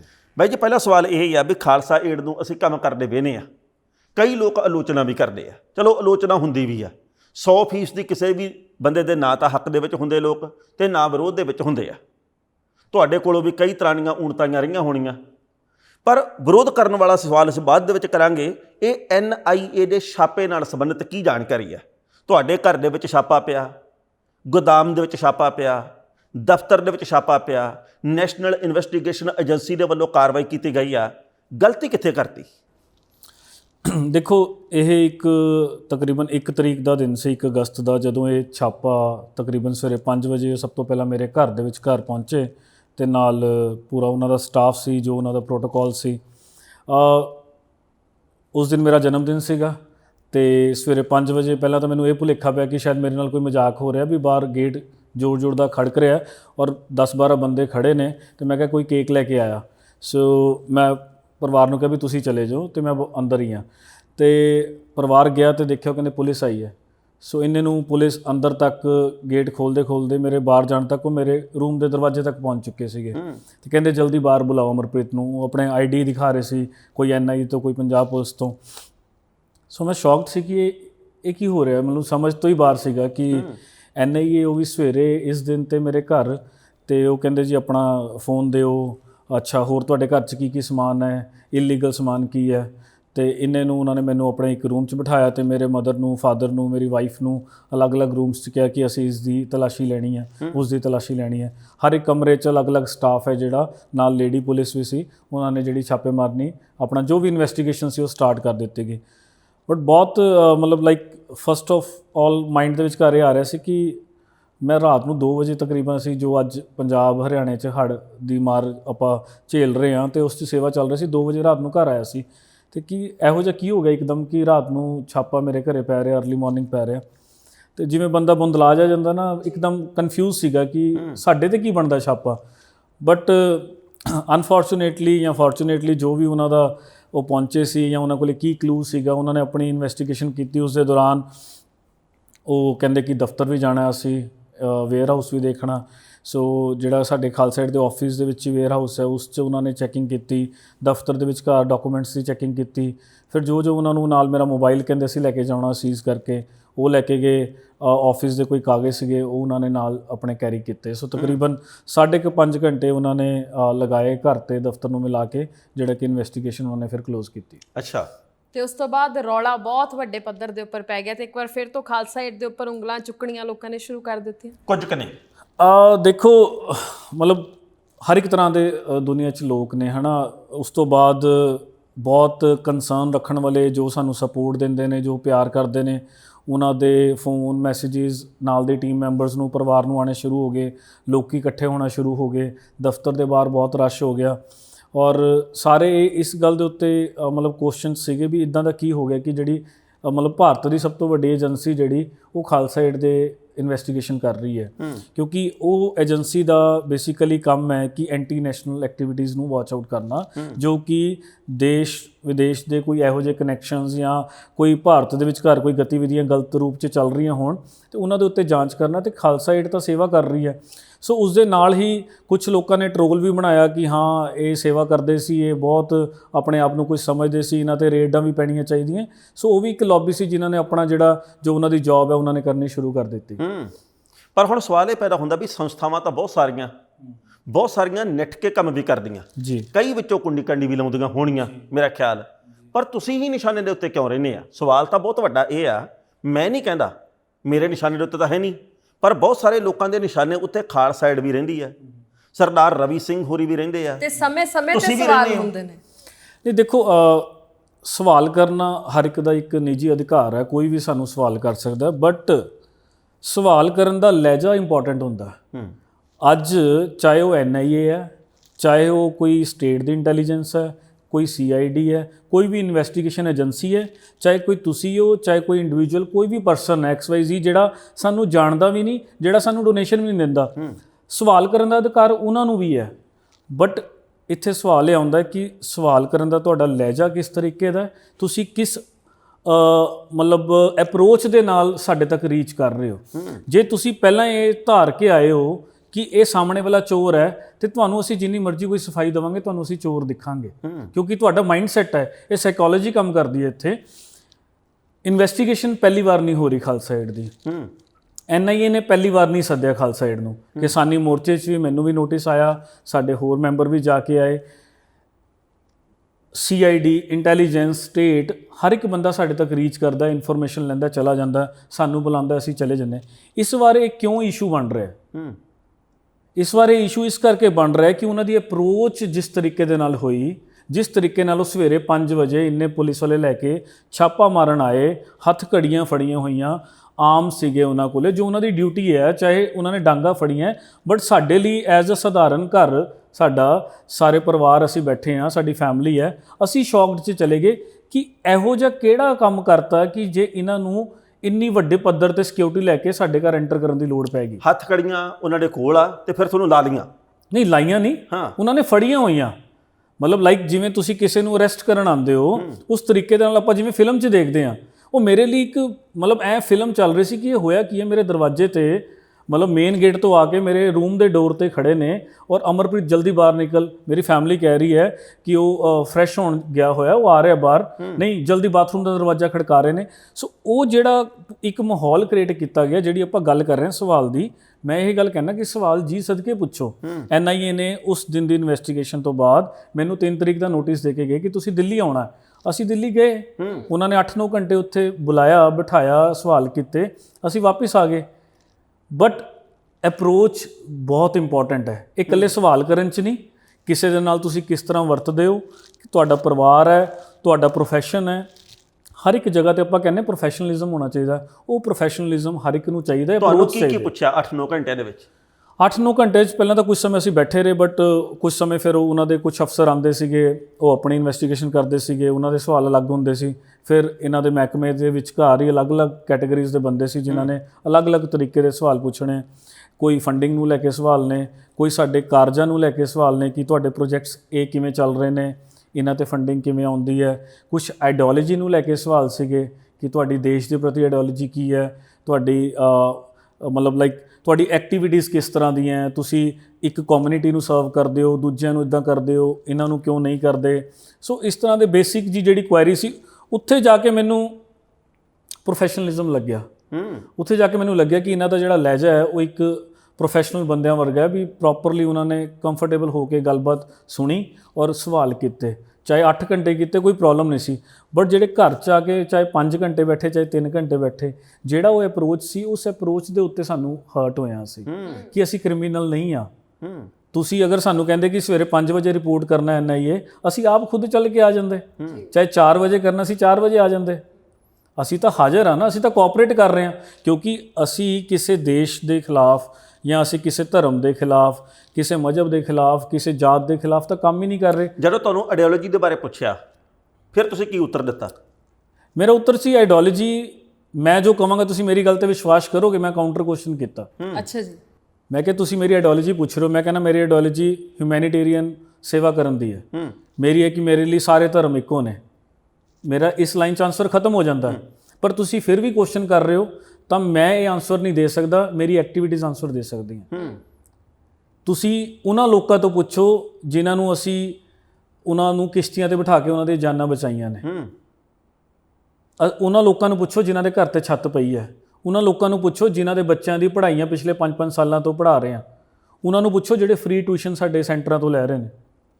ਉਹਨਾਂ ਤੋਂ ਪੁੱਛੋ ਕਿ ਅਸੀਂ ਉਹਨਾਂ ਨੂੰ ਕਿਹੜੀ ਧਾਰਮਿਕ ਪੜ੍ਹਾਈ ਕਰਾ ਰਹੇ ਹਾਂ ਜਿਸ ਕਰਕੇ ਤੁਹਾਨੂੰ ਪ੍ਰੋਬਲਮ ਹੋ ਰਹੀ ਹੈ। ਉਹਨਾਂ ਨੂੰ ਪੁੱਛੋ ਕਿ ਅਸੀਂ ਕਿਹੜਾ ਕਨਵਰਜਨ ਕਰਾ ਰਹੇ ਹਾਂ ਧਰਮ ਦਾ ਕਿ ਜਿਸ ਕਰਕੇ ਤੁਸੀਂ ਸਾਡੇ ਰੇਡ ਮਾਰ ਰਹੇ ਹੋ। ਸਾਡੀ ਐਕਟੀਵਿਟੀਜ਼ ਤੋਂ ਸਾਡੀ ਆਈਡੀਓਲੋਜੀ ਡਿਫਾਈਨ ਹੋਏਗੀ। ਮੇਰੇ ਮੂੰਹ ਤੋਂ ਬੋਲੀ ਹੋਈ ਆਈਡੀਓਲੋਜੀ ਤੁਸੀਂ ਨਹੀਂ ਟਰਸਟ ਕਰੋਗੇ, ਕੋਈ ਵੀ ਨਹੀਂ ਕਰੇਗਾ। ਪਰ ਸਵਾਲ ਫਿਰ ਉੱਥੇ ਆ ਕੇ ਰੁਕਦਾ ਅਮਰਪ੍ਰੀਤ ਜੀ ਕਿ ਬਹੁਤ ਸਾਰੀਆਂ ਸੰਸਥਾਵਾਂ ਨੇ ਜਿਹੜੀਆਂ ਮਨੁੱਖਤਾ ਦੀ ਸੇਵਾ ਕਰ ਰਹੀਆਂ ਨੇ, ਲੋਕਾਂ ਦੇ ਲਈ ਕੰਮ ਕਰ ਰਹੀਆਂ ਨੇ, ਪਰ ਕੀ ਕਾਰਨ ਹੈ ਹਰ ਵਾਰ ਖਾਲਸਾ ਏਡ ਦੀ ਆਈਡੀਓਲੋਜੀ ਦੇ ਉੱਪਰ ਹੀ ਸਵਾਲ ਖੜੇ ਹੁੰਦੇ ਨੇ? ਕਦੇ ਤਾਂ ਆਪਣੇ ਸਵਾਲ ਖੜੇ ਕਰਦੇ ਨੇ, ਕਦੇ ਬੇਗਾਨੇ ਸਵਾਲ ਖੜੇ ਕਰਦੇ ਨੇ, ਹਮੇਸ਼ਾ ਸਵਾਲਾਂ 'ਚ ਘਿਰੀ ਰਹਿੰਦੀ ਹੈ ਖਾਲਸਾ ਏਡ। ਦੇਖੋ ਅਕਸਰ ਨਾ ਮੇਰਾ ਤਜਰਬਾ ਤਾਂ ਇਸ ਲਾਈਨ 'ਚ ਬਹੁਤ ਹੋ ਗਿਆ, ਪਰ ਮੈਂ ਇੱਕ ਇਹ ਗੱਲ ਹਮੇਸ਼ਾ ਕਹਿੰਦਾ ਕਿ ਅਸੀਂ ਹਮੇਸ਼ਾ ਨਾ ਪੰਜਾਬੀ 'ਚ ਕਹਿੰਦੇ ਕਿ ਅਸੀਂ ਜੁੱਤੀਆਂ ਹੀ ਖਾ ਰਹੇ ਹਾਂ। ਕਿਉਂਕਿ ਜਦੋਂ ਅਸੀਂ ਆਪਣੀ ਕੌਮ ਦੇ ਲਈ, ਆਪਣੇ ਪਰਿਵਾਰਾਂ ਦੇ ਲਈ ਮਦਦ 'ਚ ਖੜਦੇ ਹਾਂ, ਚਾਹੇ ਕੁਝ ਵੀ ਹੋਵੇ, ਚਾਹੇ ਕਿਸਾਨੀ ਮੋਰਚਾ ਸੀਗਾ, ਪੂਰੇ ਸਾਲ ਭਰ ਅਸੀਂ ਉੱਥੇ ਸੇਵਾਵਾਂ ਨਿਭਾਈਆਂ ਔਰ ਇਹੋ ਜਿਹੇ ਪੱਧਰ 'ਤੇ ਨਿਭਾਈਆਂ ਕਿ ਹਰ ਇੱਕ ਪਿੰਡ ਨੂੰ ਪਤਾ ਕਿ ਖਾਲਸਾ ਏਡ ਕੌਣ, ਹਰ ਇੱਕ ਬੱਚੇ ਨੂੰ ਪਤਾ ਖਾਲਸਾ ਏਡ ਕੌਣ। ਮੈਂ ਆਪ ਉੱਥੇ ਕਿੰਨੇ ਮਹੀਨੇ ਲਗਾਤਾਰ ਸੁੱਤਾ ਰਿਹਾ, ਉੱਥੇ ਬੈਠਾ ਰਿਹਾ। ਪਰ ਗੱਲ ਇਹ ਆਉਂਦੀ ਹੈ ਕਿ ਜਦੋਂ ਅਸੀਂ ਆਪਣੇ ਪਰਿਵਾਰਾਂ ਲਈ, ਆਪਣੇ ਪੰਜਾਬੀਆਂ ਲਈ ਸੇਵਾ ਕਰਦੇ ਹਾਂ ਤਾਂ ਸਾਨੂੰ ਏਜੰਸੀਆਂ ਕਹਿੰਦੀਆਂ ਕਿ ਜਵਾਬ ਦਿਓ। ਜਦੋਂ ਅਸੀਂ ਅਸਾਮ 'ਚ ਜਾ ਕੇ, ਯੂਪੀ 'ਚ ਜਾ ਕੇ, ਨਾਰਥ ਈਸਟ 'ਚ ਜਾ ਕੇ, ਸਾਊਥ ਕੇਰਲਾ 'ਚ ਜਾ ਕੇ ਕੰਮ ਕਰਦੇ ਹਾਂ ਤਾਂ ਸਾਡੇ ਕੌਮ ਦੇ ਬੰਦੇ ਸਾਨੂੰ ਕਹਿੰਦੇ ਨੇ ਕਿ ਸਿੱਖਾਂ ਤੋਂ ਪੈਸਾ ਲਿੱਤਾ ਹੋਇਆ ਤੁਸੀਂ ਭਈਆਂ 'ਤੇ ਲਗਾ ਰਹੇ ਹੋ, ਤੁਸੀਂ ਕੜਛੀ ਮਹਿਕਮਾ ਹੋ, ਤੁਸੀਂ ਲਾਂਗਰੀ ਹੋ, ਤੁਹਾਨੂੰ ਕੋਲ ਹੋਰ ਕੋਈ ਕੰਮ ਨਹੀਂਗਾ, ਤੁਸੀਂ ਸਿਰਫ ਇਸ ਜੋਗੇ ਬਣੇ। ਜਦੋਂ ਅਸੀਂ ਮੁਸਲਮਾਨਾਂ ਦੇ ਲਈ ਕਿਸੇ ਪ੍ਰੋਟੈਸਟ ਦੇ ਵਿੱਚ ਘਰ ਲੰਗਰ ਲਗਾਉਂਦੇ ਹਾਂ ਤਾਂ ਸਾਨੂੰ ਇਹ ਕਿਹਾ ਜਾਂਦਾ ਹੈ ਕਿ ਇਹ ਤਾਂ ਦੇਸ਼ ਵਿਰੋਧੀ ਨੇ, ਤੁਸੀਂ ਇਹਨਾਂ ਨੂੰ ਲੰਗਰ ਛਕਾ ਕੇ ਇਹਨਾਂ ਨੂੰ ਪ੍ਰਮੋਟ ਕਰ ਰਹੇ ਹੋ। ਪਰ ਸਵਾਲ ਇੱਥੇ ਆਉਂਦਾ ਕਿ ਇਹ ਸਾਰੀ ਚੀਜ਼ਾਂ ਦੇ ਪੈਰਲਲੀ ਅਸੀਂ ਆਪਣੀ ਬਾਬੇ ਨਾਨਕ ਦੀ ਆਈਡੀਓਲੋਜੀ ਨੂੰ ਭੁੱਲ ਗਏ ਹਾਂ। ਅਸੀਂ ਸਾਂਝੀਵਾਲਤਾ ਦੇ ਸੁਨੇਹੇ ਨੂੰ ਭੁੱਲ ਗਏ ਹਾਂ। ਅਸੀਂ ਗੁਰੂ ਘਰਾਂ 'ਚ ਅਰਦਾਸ ਕਰਦੇ ਹਾਂ, ਨਾਨਕ ਨਾਮ ਚੜ੍ਹਦੀ ਕਲਾ, ਤੇਰੇ ਭਾਣੇ ਸਰਬਤ ਦਾ ਭਲਾ। ਅਸੀਂ ਸਿਰਫ ਬੋਲਾਂ ਤੱਕ ਹੀ ਸੀਮਤ ਰਹਿ ਗਏ ਹਾਂ। ਜੇ ਤੁਸੀਂ ਸਾਡੇ ਤੇ ਸਵਾਲ ਕਰ ਰਹੇ ਹੋ, ਪਹਿਲਾਂ ਅਰਦਾਸ ਨੂੰ ਪੁੱਛੋ ਵੀ ਅਰਦਾਸ ਸਾਰੇ ਗੁਰੂ ਘਰਾਂ 'ਚ ਹੁੰਦੀ ਹੈ। ਹਰ ਇੱਕ ਇਨਸਾਨ ਜਿਹੜਾ ਸਵਾਲ ਵੀ ਕਰ ਰਿਹਾ ਉਹ ਵੀ ਅਰਦਾਸ 'ਚ ਇਹ ਵਰਡ ਬੋਲਦਾ, ਇਹ ਲਫ਼ਜ਼ ਬੋਲਦਾ ਹੈ। ਔਰ ਲੱਖਾਂ ਗੁਰੂ ਘਰ ਪੂਰੇ ਸੰਸਾਰ 'ਚ ਨੇ, ਉੱਥੇ ਦਿਨ 'ਚ ਕਿੰਨੀ ਵਾਰ ਅਰਦਾਸ ਹੁੰਦੀ ਹੈ ਤੇ ਵਰਡ ਬੋਲਿਆ ਜਾਂਦਾ ਹੈ। ਤੇ ਅੱਜ ਅਗਰ ਅਸੀਂ ਉਸ ਨੂੰ ਇੰਪਲੀਮੈਂਟ ਕਰਕੇ ਦੱਸ ਰਹੇ ਹਾਂ ਕਿ ਵਾਕਈ ਸਰਬਤ ਦਾ ਭਲਾ ਅਸੀਂ ਕਰ ਰਹੇ ਹਾਂ, ਤੇ ਸਾਨੂੰ ਹੀ ਸ਼ੱਕ ਦੇ ਘੇਰੇ 'ਚ ਦੇਖਿਆ ਜਾ ਰਿਹਾ, ਚਾਹੇ ਕੌਮ ਹੈ, ਚਾਹੇ ਲੋਕ ਨੇ, ਚਾਹੇ ਏਜੰਸੀ ਆ। ਪਰ ਇੰਨਾ ਕੁਝ ਹੋਣ ਦੇ ਬਾਵਜੂਦ, ਇੰਨੇ ਸਵਾਲ ਖੜੇ ਹੋਣ ਦੇ ਬਾਵਜੂਦ ਕਦੇ ਹੌਸਲੇ ਪਸਤ ਨਹੀਂ ਹੋਏ ਵੀ ਛੱਡੋ, ਜੇ ਸਵਾਲ ਹੀ ਹੋਣੇ ਨੇ, ਜੇ ਇੰਨਾ ਲੋਕਾਂ ਨੇ ਉਂਗਲੀਆਂ ਹੀ ਚੁੱਕਣੀਆਂ ਨੇ, ਤਾਂ ਫਿਰ ਛੱਡੋ, ਅਸੀਂ ਸੇਵਾ ਕਰਨੀ ਹੀ ਨਹੀਂ, ਕੋਈ ਹੋਰ ਕੰਮ ਕਰਦੇ ਹਾਂ। ਕਈ ਵਾਰ ਸੱਚੀ ਗੱਲ ਦੱਸੀਏ ਤਾਂ ਆਖਿਰਕਾਰ ਅਸੀਂ ਵੀ ਇਨਸਾਨ ਆ। ਜਦੋਂ ਇਹ ਪਲੈਟਫਾਰਮ ਸਟਾਰਟ ਕੀਤਾ ਸੀ ਤਾਂ ਮੇਰੀ ਉਮਰ ਤਕਰੀਬਨ 22-23 ਸਾਲ ਦੀ ਸੀਗੀ, ਤੇ ਤਾਂ ਮੇਰਾ ਪ੍ਰੋਫੈਸ਼ਨ ਸੀ ਕਿ ਮੇਰਾ ਸੁਪਨਾ ਸੀਗਾ ਕਿ ਮੈਂ ਪਾਇਲਟ ਦੀ ਟ੍ਰੇਨਿੰਗ ਕਰ ਰਿਹਾ, ਮੈਂ 에ਅਰਲਾਈਨ 'ਚ ਜੌਬ ਕਰਨੀ ਹੈ, ਡਰੈਸ ਪਾਉਣੀ ਹੈ, ਜਹਾਜ਼ ਉਡਾਉਣੇ, ਇੰਨਾ ਕੁ ਸੁਪਨਾ ਸੀਗਾ। ਬਟ ਜਦੋਂ ਸੇਵਾ ਕਰਦੇ ਕਰਦੇ ਇੱਕ ਪੈਸ਼ਨ ਸੀਗਾ, ਸ਼ੌਂਕ ਪੈਦਾ ਹੋ ਗਿਆ, ਸੈਟਿਸਫੈਕਸ਼ਨ ਆਉਣੀ ਸ਼ੁਰੂ ਹੋ ਗਈ ਕਿ ਯਾਰ ਇਹਨੂੰ ਤਾਂ ਅਸੀਂ ਗਾਂਹ ਤੱਕ ਕਿੱਥੇ ਲੈ ਕੇ ਜਾ ਸਕਦੇ ਹਾਂ। ਪ੍ਰੋਫੈਸ਼ਨ 'ਚ ਕੀ ਹੈ, ਤੁਸੀਂ 10 ਸਾਲ ਸੇਵਾ ਆਪਣੀ ਸਰਵਿਸਿਜ਼ ਦਿਓਗੇ, 20 ਸਾਲ ਦਿਓਗੇ, 30 ਸਾਲ ਦਿਓਗੇ, ਪ੍ਰਮੋਸ਼ਨ ਹੋ ਜਾਏਗੀ, ਅੱਜ 5 ਲੱਖ ਤਨਖਾਹ ਹੈ, ਕੱਲ੍ਹ ਨੂੰ 10 ਲੱਖ ਹੋ ਜਾਏਗੀ, 10 ਲੱਖ ਤੋਂ ਬਾਅਦ 15 ਲੱਖ ਹੋ ਜਾਊਗੀ, ਉਸ ਤੋਂ ਬਾਅਦ ਇੱਕ ਫੁੱਲ ਸਟਾਪ ਤਾਂ ਆਏਗਾ ਨਾ। ਇੱਥੇ ਫੁੱਲ ਸਟਾਪ ਨਹੀਂ ਹੈ। ਇਹ ਇੱਕ ਇਹੋ ਜਿਹੀ ਪਲੈਟਫਾਰਮ ਹੈ, ਇਹੋ ਜਿਹੀ ਇੱਕ ਜਗ੍ਹਾ ਬਣਦੀ ਜਾ ਰਹੀ ਹੈ ਜਿੱਥੇ ਕਿ ਅੱਜ ਅਮਰਪ੍ਰੀਤ ਨਹੀਂ ਵੀ ਰਹੇਗਾ ਨਾ, ਤੇ ਅੱਜ ਅਮਰਪ੍ਰੀਤ 2 ਦਿਨ ਤੋਂ NIA ਦੇ ਚੱਕਰ 'ਚ ਉਲਝਿਆ ਹੋਇਆ ਸੀਗਾ, ਤੇ ਸਾਡਾ ਕਿਸਾਨ ਆ ਜਿਹੜਾ ਪੰਜਾਬ 'ਚ ਹੜ੍ਹ ਦੀ ਸੇਵਾ ਚੱਲ ਰਹੀ ਹੈ, ਹਰਿਆਣੇ 'ਚ ਹੜ੍ਹਾਂ ਦੀ ਸੇਵਾ ਚੱਲ ਰਹੀ ਹੈ, 350 ਵੋਲੰਟੀਅਰ ਕੱਲ੍ਹ ਮੈਂ ਆ ਕੇ ਰਿਪੋਰਟ ਲਿੱਤੀ ਹੈ, ਉਹ ਸੇਵਾ ਕਰ ਰਿਹਾ ਸੀਗਾ, ਨਾਲ ਅਰਦਾਸਾਂ ਕਰ ਰਿਹਾ ਸੀ, ਨਾਲ ਕੀਰਤਨ ਚੱਲ ਰਹੇ ਸੀ, ਨਾਲ ਸਿਮਰਨ ਚੱਲ ਰਿਹਾ ਸੀ, ਨਾਲ ਅਰਦਾਸ ਚੱਲ ਰਹੀ ਸੀ ਕਿ ਬਾਈ ਚੜ੍ਹਦੀ ਕਲਾ 'ਚ ਹੋਣ ਤੇ ਸਰਬਤ ਦੇ ਭਲੇ ਦੀ ਸੇਵਾ ਇਦਾਂ ਚੱਲਦੀ ਰਹੇ। ਸੋ ਮਨ 'ਚ ਆਉਂਦਾ ਕਈ ਵਾਰ, ਫਰਸਟ੍ਰੇਟ ਹੋ ਜਾਂਦਾ ਹੈ ਕਿ ਯਾਰ ਅਸੀਂ ਕਰ ਕੀ ਰਹੇ ਹਾਂ। ਹਰ ਇੱਕ ਪਾਸੋਂ ਜਦੋਂ ਬਾਹਰਲੇ ਮੁਲਕ 'ਚ ਜਾਈਏ ਤਾਂ ਲੋਕੀ ਕੁਐਸਚਨ ਕਰਦੇ ਆ, ਤੁਸੀਂ ਬੜੀ ਸਾਈਡ ਲੈਂਦੇ ਹੋ ਸਿਸਟਮ ਦੀ, ਤੁਸੀਂ ਬੜੀ ਸਾਈਡ ਲੈਂਦੇ ਹੋ ਸਿਸਟਮ ਦੀ। ਜਦੋਂ ਅਸੀਂ ਪਰਿਵਾਰਾਂ 'ਚ ਜਾ ਕੇ ਬਜ਼ੁਰਗਾਂ ਨੂੰ ਮਿਲੀਦਾ ਵੀ ਜਿਨ੍ਹਾਂ ਦੇ ਪੁੱਤਰ ਸ਼ਹੀਦ ਹੋ ਗਏ, ਜਿਨ੍ਹਾਂ ਦੇ ਪਰਿਵਾਰ ਅੱਜ ਵੀ ਸਫ਼ਰ ਕਰ ਰਹੇ ਨੇ, ਉਹਨਾਂ ਮਾਤਾਵਾਂ ਨੂੰ ਗਲਵਕੜੀ ਲਈਦਾ, ਉਹ ਕਹਿੰਦੇ ਨੇ ਕਿ ਪੁੱਤਰ ਤੁਸੀਂ ਸਾਨੂੰ ਸਾਂਭਿਆ, ਤੇ ਸਾਨੂੰ ਉਹ ਚੀਜ਼ਾਂ ਨਹੀਂ ਛੱਡਣ ਦੇ ਰਹੀਆਂ। ਇਹ ਸੋਚਦੇ ਹਾਂ ਕਿ ਅੱਜ ਪੰਜਾਬ ਇੰਡੀਆ ਦੇ ਵਿਚਕਾਰ ਸਾਡੇ ਕੋਲੇ ਤਕਰੀਬਨ 22-23 ਹਜ਼ਾਰ ਵੋਲੰਟੀਅਰਸ ਜੁੜੇ ਹੋਏ ਨੇ, ਨੌਜਵਾਨ ਜੁੜੇ ਹੋਏ ਨੇ, ਜਿੱਥੇ ਅਸੀਂ ਸਟੇਜਾਂ 'ਤੇ ਕੁਝ ਸਵਾਲ ਕਰਦੇ ਹਾਂ ਕਿ ਪੰਜਾਬ ਜੀ ਨਸ਼ਿਆਂ ਦੀ ਮਾਰ ਹੇਠ ਆ ਗਿਆ, ਪੰਜਾਬ ਦੇ ਵਿਚਕਾਰ ਨੌਜਵਾਨ ਪੀੜ੍ਹੀ ਬਾਹਰ ਜਾਣ ਨੂੰ ਸ਼ੁਰੂ ਹੋ ਗਈ। ਅਸੀਂ ਕਹਿੰਦੇ ਸਾਡੇ ਕੋਲੇ ਅੱਜ ਵੀ ਬੈਕਲੌਗ 5000 ਵੋਲੰਟੀਅਰਸ ਦਾ ਡਾਟਾ ਪਿਆ ਜਿਨ੍ਹਾਂ ਨੂੰ ਅਸੀਂ ਰਿਕਰੂਟ ਹੀ ਨਹੀਂ ਕਰ ਪਾ ਰਹੇ, ਸਾਡੇ ਕੋਲੇ ਰਿਸੋਰਸਿਸ ਘੱਟ ਨੇ। ਅਸੀਂ ਵੇਟਿੰਗ ਲਿਸਟ 'ਚ ਪਾਇਆ ਹੋਇਆ ਉਹਨਾਂ ਨੂੰ ਕਿ ਤੁਸੀਂ ਵੇਟ ਕਰੋ, ਤੇ ਉਹ 1 ਸਾਲ ਤੋਂ ਵੇਟਿੰਗ ਲਿਸਟ 'ਚ ਪਿਆ 5-7 ਹਜ਼ਾਰ ਵੋਲੰਟੀਅਰ। ਤੇ ਜੇ ਇਹ ਪਲੈਟਫਾਰਮ ਇੰਨਾ ਵੱਡਾ ਹੁੰਦਾ ਜਾ ਰਿਹਾ ਹੈ, ਨੌਜਵਾਨ ਚੰਗੇ ਕੰਮ ਨਾਲ ਜੁੜ ਰਹੇ ਨੇ, ਫਿਰ ਕੁਐਸਚਨ ਕਿਉਂ? ਫਿਰ ਇਹੋ ਜਿਹੀ ਗੱਲਾਂ ਹੀ ਸਾਨੂੰ ਰੋਕ ਦਿੰਦੀਆਂ ਕਿ ਨਹੀਂ, ਕੀ ਪਤਾ ਗੁਰੂ ਸਾਹਿਬ ਨੇ ਸੇਵਾ ਸਾਡੇ ਤੋਂ ਲੈਣੀ ਹੈ। ਅਸੀਂ ਅਗਰ ਪਿੱਛੇ ਹਟ ਜਾਂਦੇ ਹਾਂ, ਕਈ ਵਾਰ ਸੋਚਦਾ ਕਿ ਨਹੀਂ, ਘਰਦਿਆਂ ਨਾਲ ਡਿਸਕਸ਼ਨ ਹੁੰਦੀ ਹੈ, ਘਰਦੇ ਕਹਿੰਦੇ ਕਿਉਂ ਇੰਨੀ ਟੈਨਸ਼ਨਾਂ ਲਿੱਤੀਆਂ ਹੋਈਆਂ, ਆਪਣਾ ਪ੍ਰੋਫੈਸ਼ਨਲੀ ਜੌਬ ਕਰ, ਆਪਣਾ ਪੈਸੇ ਕਮਾਓ। ਤੁਹਾਨੂੰ ਕਹਿੰਦੇ ਵੀ ਛੱਡੋ ਤੇ ਜਾ ਜੋੜਾਓ। ਕਈ ਵਾਰ ਹੁੰਦਾ ਨਾ ਜੀ, ਮੈਂਟਲੀ ਪ੍ਰੈਸ਼ਰ ਹੁੰਦਾ ਹੈ, ਕਿਉਂਕਿ ਹੁਣ ਜਦੋਂ 1 ਤਰੀਕ ਆਏ ਉਸ ਦਿਨ ਤੋਂ ਬਾਅਦ ਤਾਂ ਮੈਂ ਆਪਣੀ ਫੈਮਿਲੀ ਨੂੰ ਵੀ ਚਾਹੇ ਉਹ ਚੜ੍ਹਦੀ ਕਲਾ 'ਚ ਸੀਗੇ, ਬਟ ਅੰਦਰੋਂ ਇਮੋਸ਼ਨਲ ਬਹੁਤ ਸੀ ਨਾ। ਜਦੋਂ ਮੈਂ ਜਿਵੇਂ ਦੱਸਿਆ ਕਿ ਮੇਰਾ ਜਨਮ ਦਿਨ ਸੀ, ਮੇਰਾ ਬੇਟਾ ਆਇਆ ਤੇ ਪੁਲਿਸ ਵਾਲੇ ਬੈਠੇ ਤੇ ਨਾਲ ਉਹਨੇ ਕਾਰਡ ਚੱਕਿਆ, ਪਾਪਾ ਹੈਪੀ ਬਰਥਡੇ, ਤੇ ਨਾਲ ਕਹਿੰਦਾ ਇਹ ਪੁਲਿਸ ਵਾਲੇ ਕਿਉਂ ਆਏ? ਮੈਂ ਕਿਹਾ ਪੁੱਤਰ ਵਿਸ਼ ਕਰਨ ਆਏ ਨੇ ਮੈਨੂੰ। ਤੇ ਮੈਂ ਕਿਹਾ ਫਟਾਫਟ ਤੂੰ ਤਿਆਰ ਹੋ। ਅਸੀਂ ਉਹਨੂੰ ਤਿਆਰ ਕਰਕੇ ਮੈਂ ਕਿਹਾ ਵੀ ਤੁਸੀਂ ਸਾਰਾ ਕੁਝ ਕਰੀ ਚੱਲੋ, ਮੈਂ ਨਿਬੇੜ ਰਿਹਾ ਇਹਨਾਂ ਦੇ ਨਾਲ, ਤੁਸੀਂ ਇਹਨੂੰ ਤਿਆਰ ਕਰਕੇ ਸਕੂਲ ਭੇਜੋ ਕਿ ਇਹ ਹੋਰ ਕੁਐਸਚਨ ਕਰੇਗਾ, ਬੱਚੇ ਸਵਾਲ ਕਰਦੇ ਆ ਜੀ। ਤੇ ਉਹਨਾਂ ਤੇ ਜੋ ਇੰਪ੍ਰੈਸ਼ਨ ਪੈ ਰਿਹਾ, ਪਰਿਵਾਰ ਤਾਂ ਚਿੰਤਾ 'ਚ ਆਊਗਾ ਹੀ, ਆਖਿਰਕਾਰ ਇਨਸਾਨ ਆ। ਚਾਹੇ ਮੈਂ ਔਨ ਕੈਮਰਾ ਬੈਠ ਕੇ ਕਹਿੰਦਾ ਅਸੀਂ ਚੜ੍ਹਦੀ ਕਲਾ, ਸਾਰਾ ਕੁਝ ਚੜ੍ਹਦੀ ਕਲਾ 'ਚ ਹੈ। ਅੱਜ ਵੀ ਅਸੀਂ ਸੇਵਾ 'ਚ ਹਾਂ। 1 ਤਰੀਕ ਰੇਡ ਪੈਣ ਤੋਂ ਬਾਅਦ ਦੁਪਹਿਰੇ ਮੈਂ ਵੇਅਰ ਹਾਊਸ ਪਹੁੰਚ ਕੇ ਅਸੀਂ ਸੇਵਾ ਕਰ ਰਹੇ ਸੀਗੇ, ਬਟ ਇਨਸਾਨੀਅਤ ਤੌਰ 'ਤੇ ਮਨ ਦੇ ਵਿੱਚ ਹਰ ਇੱਕ ਤਰ੍ਹਾਂ ਦਾ ਕੰਸਰਨ ਤੁਹਾਡੇ 'ਚ ਜੂਝਦਾ ਹੈ ਕਿ ਮੈਂ ਪਰਿਵਾਰ ਨੂੰ ਵੀ ਚਲਾਉਣਾ ਹੈ, ਉਹਨਾਂ ਨੂੰ ਵੀ ਸਮਝਾਉਣਾ ਹੈ, ਫੈਮਿਲੀ ਨੂੰ ਵੀ ਸਮਝਾਉਣਾ ਹੈ। ਜਿਹੜੇ ਇਕੱਲਾ ਮੇਰਾ ਪਰਿਵਾਰ ਨਹੀਂ, ਜਿਹੜੇ 25000 ਸੇਵਾਦਾਰਾਂ ਦਾ ਪਰਿਵਾਰ ਹੈ, ਉਹ ਵੀ ਮੇਰੇ ਨਾਲ ਕੰਸਰਨ ਰੱਖ ਰਿਹਾ। ਮੈਂ ਉਹਨਾਂ ਨੂੰ ਵੀ ਜਵਾਬਦੇਹੀ ਹਾਂ ਕਿ ਉਹਨਾਂ ਦੇ ਬੱਚੇ ਸੇਫ ਪਲੈਟਫਾਰਮ ਦੇ ਉੱਤੇ ਕੰਮ ਕਰ ਰਹੇ ਨੇ। ਉਹਨਾਂ ਦੇ ਮਨ 'ਚ ਉਹਨਾਂ ਦਾ ਮੋਰਲ ਨਹੀਂ ਡਾਊਨ ਹੋਣਾ ਚਾਹੀਦਾ, ਉਹਨਾਂ ਦੇ ਮਨ 'ਚ ਵੀ ਚੜ੍ਹਦੀ ਕਲਾ ਪੈਦਾ ਕਰਨ ਲਈ ਮੇਰੀ ਜ਼ਿੰਮੇਵਾਰੀ ਹੈ। ਸੋ ਇੱਕ ਜ਼ਿੰਮੇਵਾਰੀ ਨੂੰ ਸਮਝਦਿਆਂ ਹੋਇਆਂ ਸਿਰਫ ਇਹ ਸੇਵਾ ਇੰਪੋਰਟੈਂਟ ਹੈ, ਤੇ ਉਹੀ ਜ਼ਿੰਮੇਵਾਰੀ ਦੇ ਨਾਲ ਅਸੀਂ ਲੱਗੇ। 9 ਘੰਟੇ ਦੀ ਪੁੱਛਗਿੱਛ ਦੇ ਵਿੱਚੋਂ ਫਿਰ ਤੁਸੀਂ ਅਰਥ ਕੀ ਕੱਢਿਆ ਵੀ ਕਿਹੜੇ ਕਾਰਨ ਜਿਹਦੇ ਕਰਕੇ ਤੁਸੀਂ ਇਹ ਛਾਪੇਮਾਰੀ ਦੇ ਵਿੱਚ ਆਏ ਹੋ? ਕਿਉਂਕਿ ਇਹ ਛਾਪੇ ਜਿਹੜੇ ਉਹ ਵਿਰਲੀਆਂ ਟਾਵੀਆਂ ਥਾਵਾਂ ਦੇ ਉੱਤੇ ਵੱਜਦੇ ਆ, ਅਫਸਰ ਸਾਹਿਬਾਨ ਛਾਪੇ ਮਾਰਦੇ ਆ ਜੀ। ਪਰ ਸੰਸਥਾ ਦੇ ਉੱਤੇ ਤੁਹਾਡੀ ਦੇ ਉੱਤੇ ਪਹਿਲੀ ਵਾਰ ਆ ਇਸ ਤਰੀਕੇ ਦੇ ਨਾਲ। ਨਹੀਂ, ਕਿਉਂਕਿ ਉਹਨਾਂ ਨੂੰ ਸੀ ਕਿ ਖਾਲਸਾ ਏਡ ਪੂਰੀ ਗਲੋਬਲ ਲੈਵਲ ਤੇ ਬਹੁਤ ਸਿੱਖ ਕਮਿਊਨਿਟੀ ਦੇ ਵਿਚਕਾਰ ਵੱਡੇ ਲੈਵਲ ਤੇ ਆਧਾਰ ਰੱਖਦੀ ਹੈ ਔਰ ਆਪਣੀ ਪਹਿਚਾਣ ਰੱਖਦੀ ਹੈ, ਔਰ ਅਮਰਪ੍ਰੀਤ ਸਿੰਘ ਭਾਰਤ ਦੇ ਵਿਚਕਾਰ ਫੇਸ ਹੈ ਤੇ ਅਮਰਪ੍ਰੀਤ ਸਿੰਘ ਨੂੰ ਗਲੋਬਲ ਲੈਵਲ ਦੀ ਬਹੁਤ ਜ਼ਿਆਦਾ ਨੌਲੇਜ ਹੈ ਤੇ ਉਹ ਟਰੈਵਲ ਬਹੁਤ ਕਰਦਾ। ਸੋ ਜੋ ਹਾਈ ਕਮਿਸ਼ਨ ਦੇ ਉੱਤੇ ਅਟੈਕ ਹੁੰਦਾ ਹੈ, ਜਿੱਥੇ ਧੂੜਪਨ ਕੀਤੀ ਜਾਂਦੀ ਹੈ, ਫਲੈਗ ਨੂੰ ਫਾੜਿਆ ਜਾਂਦਾ ਹੈ ਲੰਡਨ ਦੇ ਵਿਚਕਾਰ, ਜੋ ਹਾਈ ਕਮਿਸ਼ਨ ਤੇ ਅਟੈਕ ਹੁੰਦਾ ਉਸ ਦੇ ਸੰਬੰਧ ਦੇ ਵਿਚਕਾਰ ਬਹੁਤ ਜ਼ਿਆਦਾ ਸਵਾਲ ਮੇਰੇ ਤੋਂ ਪੁੱਛੇ ਗਏ ਕਿ ਤੁਹਾਡੇ ਰਿਲੇਸ਼ਨ 'ਚ ਉੱਥੇ ਕੋਈ ਬੰਦਾ ਤਾਂ ਨਹੀਂ ਸੀਗਾ। ਉਹਨਾਂ ਨੇ ਵੀਡੀਓਜ਼ ਦਿਖਾਈਆਂ। ਤੁਹਾਡੇ ਰਿਲੇਸ਼ਨ ਦੇ ਵਿੱਚ ਸੀ? ਨਹੀਂ, ਕੋਈ ਵੀ ਨਹੀਂ ਸੀਗਾ। ਸੋ ਮੈਂ ਕਿਹਾ ਇਹ ਸਵਾਲ ਤੁਸੀਂ ਮੈਨੂੰ WhatsApp ਤੇ ਵੀ ਭੇਜ ਕੇ ਪੁੱਛ ਸਕਦੇ ਹੋ, ਬਟ ਦੇ ਸੈਡ ਕਿ ਇਹ ਸਾਡਾ ਪ੍ਰੋਟੋਕਾਲ ਹੈ, ਅਸੀਂ ਇਨਵੈਸਟੀਗੇਸ਼ਨ ਕਰਨੀ ਸੀ ਕਿ ਸਾਨੂੰ ਕੋਈ ਇਹੋ ਜਿਹੀ ਇਨਫੋਰਮੇਸ਼ਨ ਤੁਹਾਡੇ ਘਰੋਂ ਤਾਂ ਨਹੀਂ ਮਿਲ ਜਾਂਦੀ। ਸੋ ਆਈ ਸੈਡ ਠੀਕ ਹੈ, ਜਦੋਂ ਤੁਹਾਨੂੰ ਕੋਈ ਇਹੋ ਜਿਹੀ ਇਨਫੋਰਮੇਸ਼ਨ ਚਾਹੀਦੀ ਤੁਸੀਂ ਪੁੱਛ ਸਕਦੇ ਹੋ, ਬਟ ਸਾਡਾ ਇਸ ਚੀਜ਼ਾਂ ਦੇ ਨਾਲ ਅਸੀਂ ਤਾਂ ਓਪਨਲੀ ਇਸ ਚੀਜ਼ ਨੂੰ ਉਦੋਂ ਵੀ ਕੰਡੈਮ ਕੀਤਾ ਸੀ, ਅੱਜ ਵੀ ਕੰਡੈਮ ਕਰਦੇ ਹਾਂ ਕਿ ਇਹੋ ਜਿਹੇ ਮਤਲਬ ਕਾਰਜ ਕਰਨ ਦੇ ਨਾਲ ਸਾਰਿਆਂ ਉੱਤੇ ਬਹੁਤ ਇੱਕ ਨੈਗੇਟਿਵ ਇੰਪੈਕਟ ਪੈਂਦਾ। ਔਰ ਜਿਹੜੇ ਸੇਵਾ ਕਰ ਰਹੇ ਨੇ ਜੈਨੂਇਨਲੀ, ਜਿਹੜਾ ਪਰਿਵਾਰ ਅੱਜ ਖਾਲਸਾ ਏਡ ਦਾ ਪੂਰਾ ਪਰਿਵਾਰ ਸੇਵਾਦਾਰ ਲੱਗੇ ਹੋਏ ਨੇ, ਜੁਟੇ ਹੋਏ ਨੇ ਗਰਾਊਂਡ ਜ਼ੀਰੋ ਤੇ, ਆਪਣੀ ਜੌਬਾਂ 'ਚੋਂ ਟਾਈਮ ਕੱਢ ਕੇ ਆਉਂਦੇ ਨੇ, ਅੱਜ ਉਹ ਵੀ ਕਿਉਂ ਕੁਐਸਚਨ ਦੇ ਵਿਚਕਾਰ ਆਉਣ। ਸੋ ਇਸ ਕਰਕੇ ਇਹਨਾਂ ਨੂੰ ਅਵੋਇਡ ਕਰਨਾ ਚਾਹੀਦਾ ਚੀਜ਼ਾਂ ਨੂੰ, ਇਹਨਾਂ ਨੂੰ ਨਹੀਂ ਕਰਨਾ ਚਾਹੀਦਾ। ਅਸੀਂ ਓਪਨਲੀ ਕੰਡੈਮ ਕਰਦੇ ਹਾਂ। ਪਰ ਇਹ ਜੋ ਕੁਝ ਵੀ ਹੋਇਆ, ਜਿਸ ਤਰੀਕੇ ਦੇ ਨਾਲ ਵੀ ਹੋਇਆ, ਇਹ ਖਬਰਾਂ ਬਹੁਤ ਵੱਡੇ ਪੱਧਰ ਦੇ ਉੱਪਰ ਫੈਲੀਆਂ ਨੇ। ਤੁਹਾਨੂੰ ਲੱਗਦਾ ਹੈ ਸਭ ਕੁਝ ਤੋਂ ਬਾਅਦ ਜਿਹੜੀ ਖਾਲਸਾ ਏਡ ਦੀ ਇਮੇਜ ਹੈ, ਓਵਰਆਲ ਉਸ ਇਮੇਜ ਨੂੰ ਢਾਹ ਜ਼ਰੂਰ ਲੱਗੇਗੀ ਜਾਂ ਲੱਗੀ ਹੋਏਗੀ? ਘੱਟ ਜਾਂ ਵੱਧ?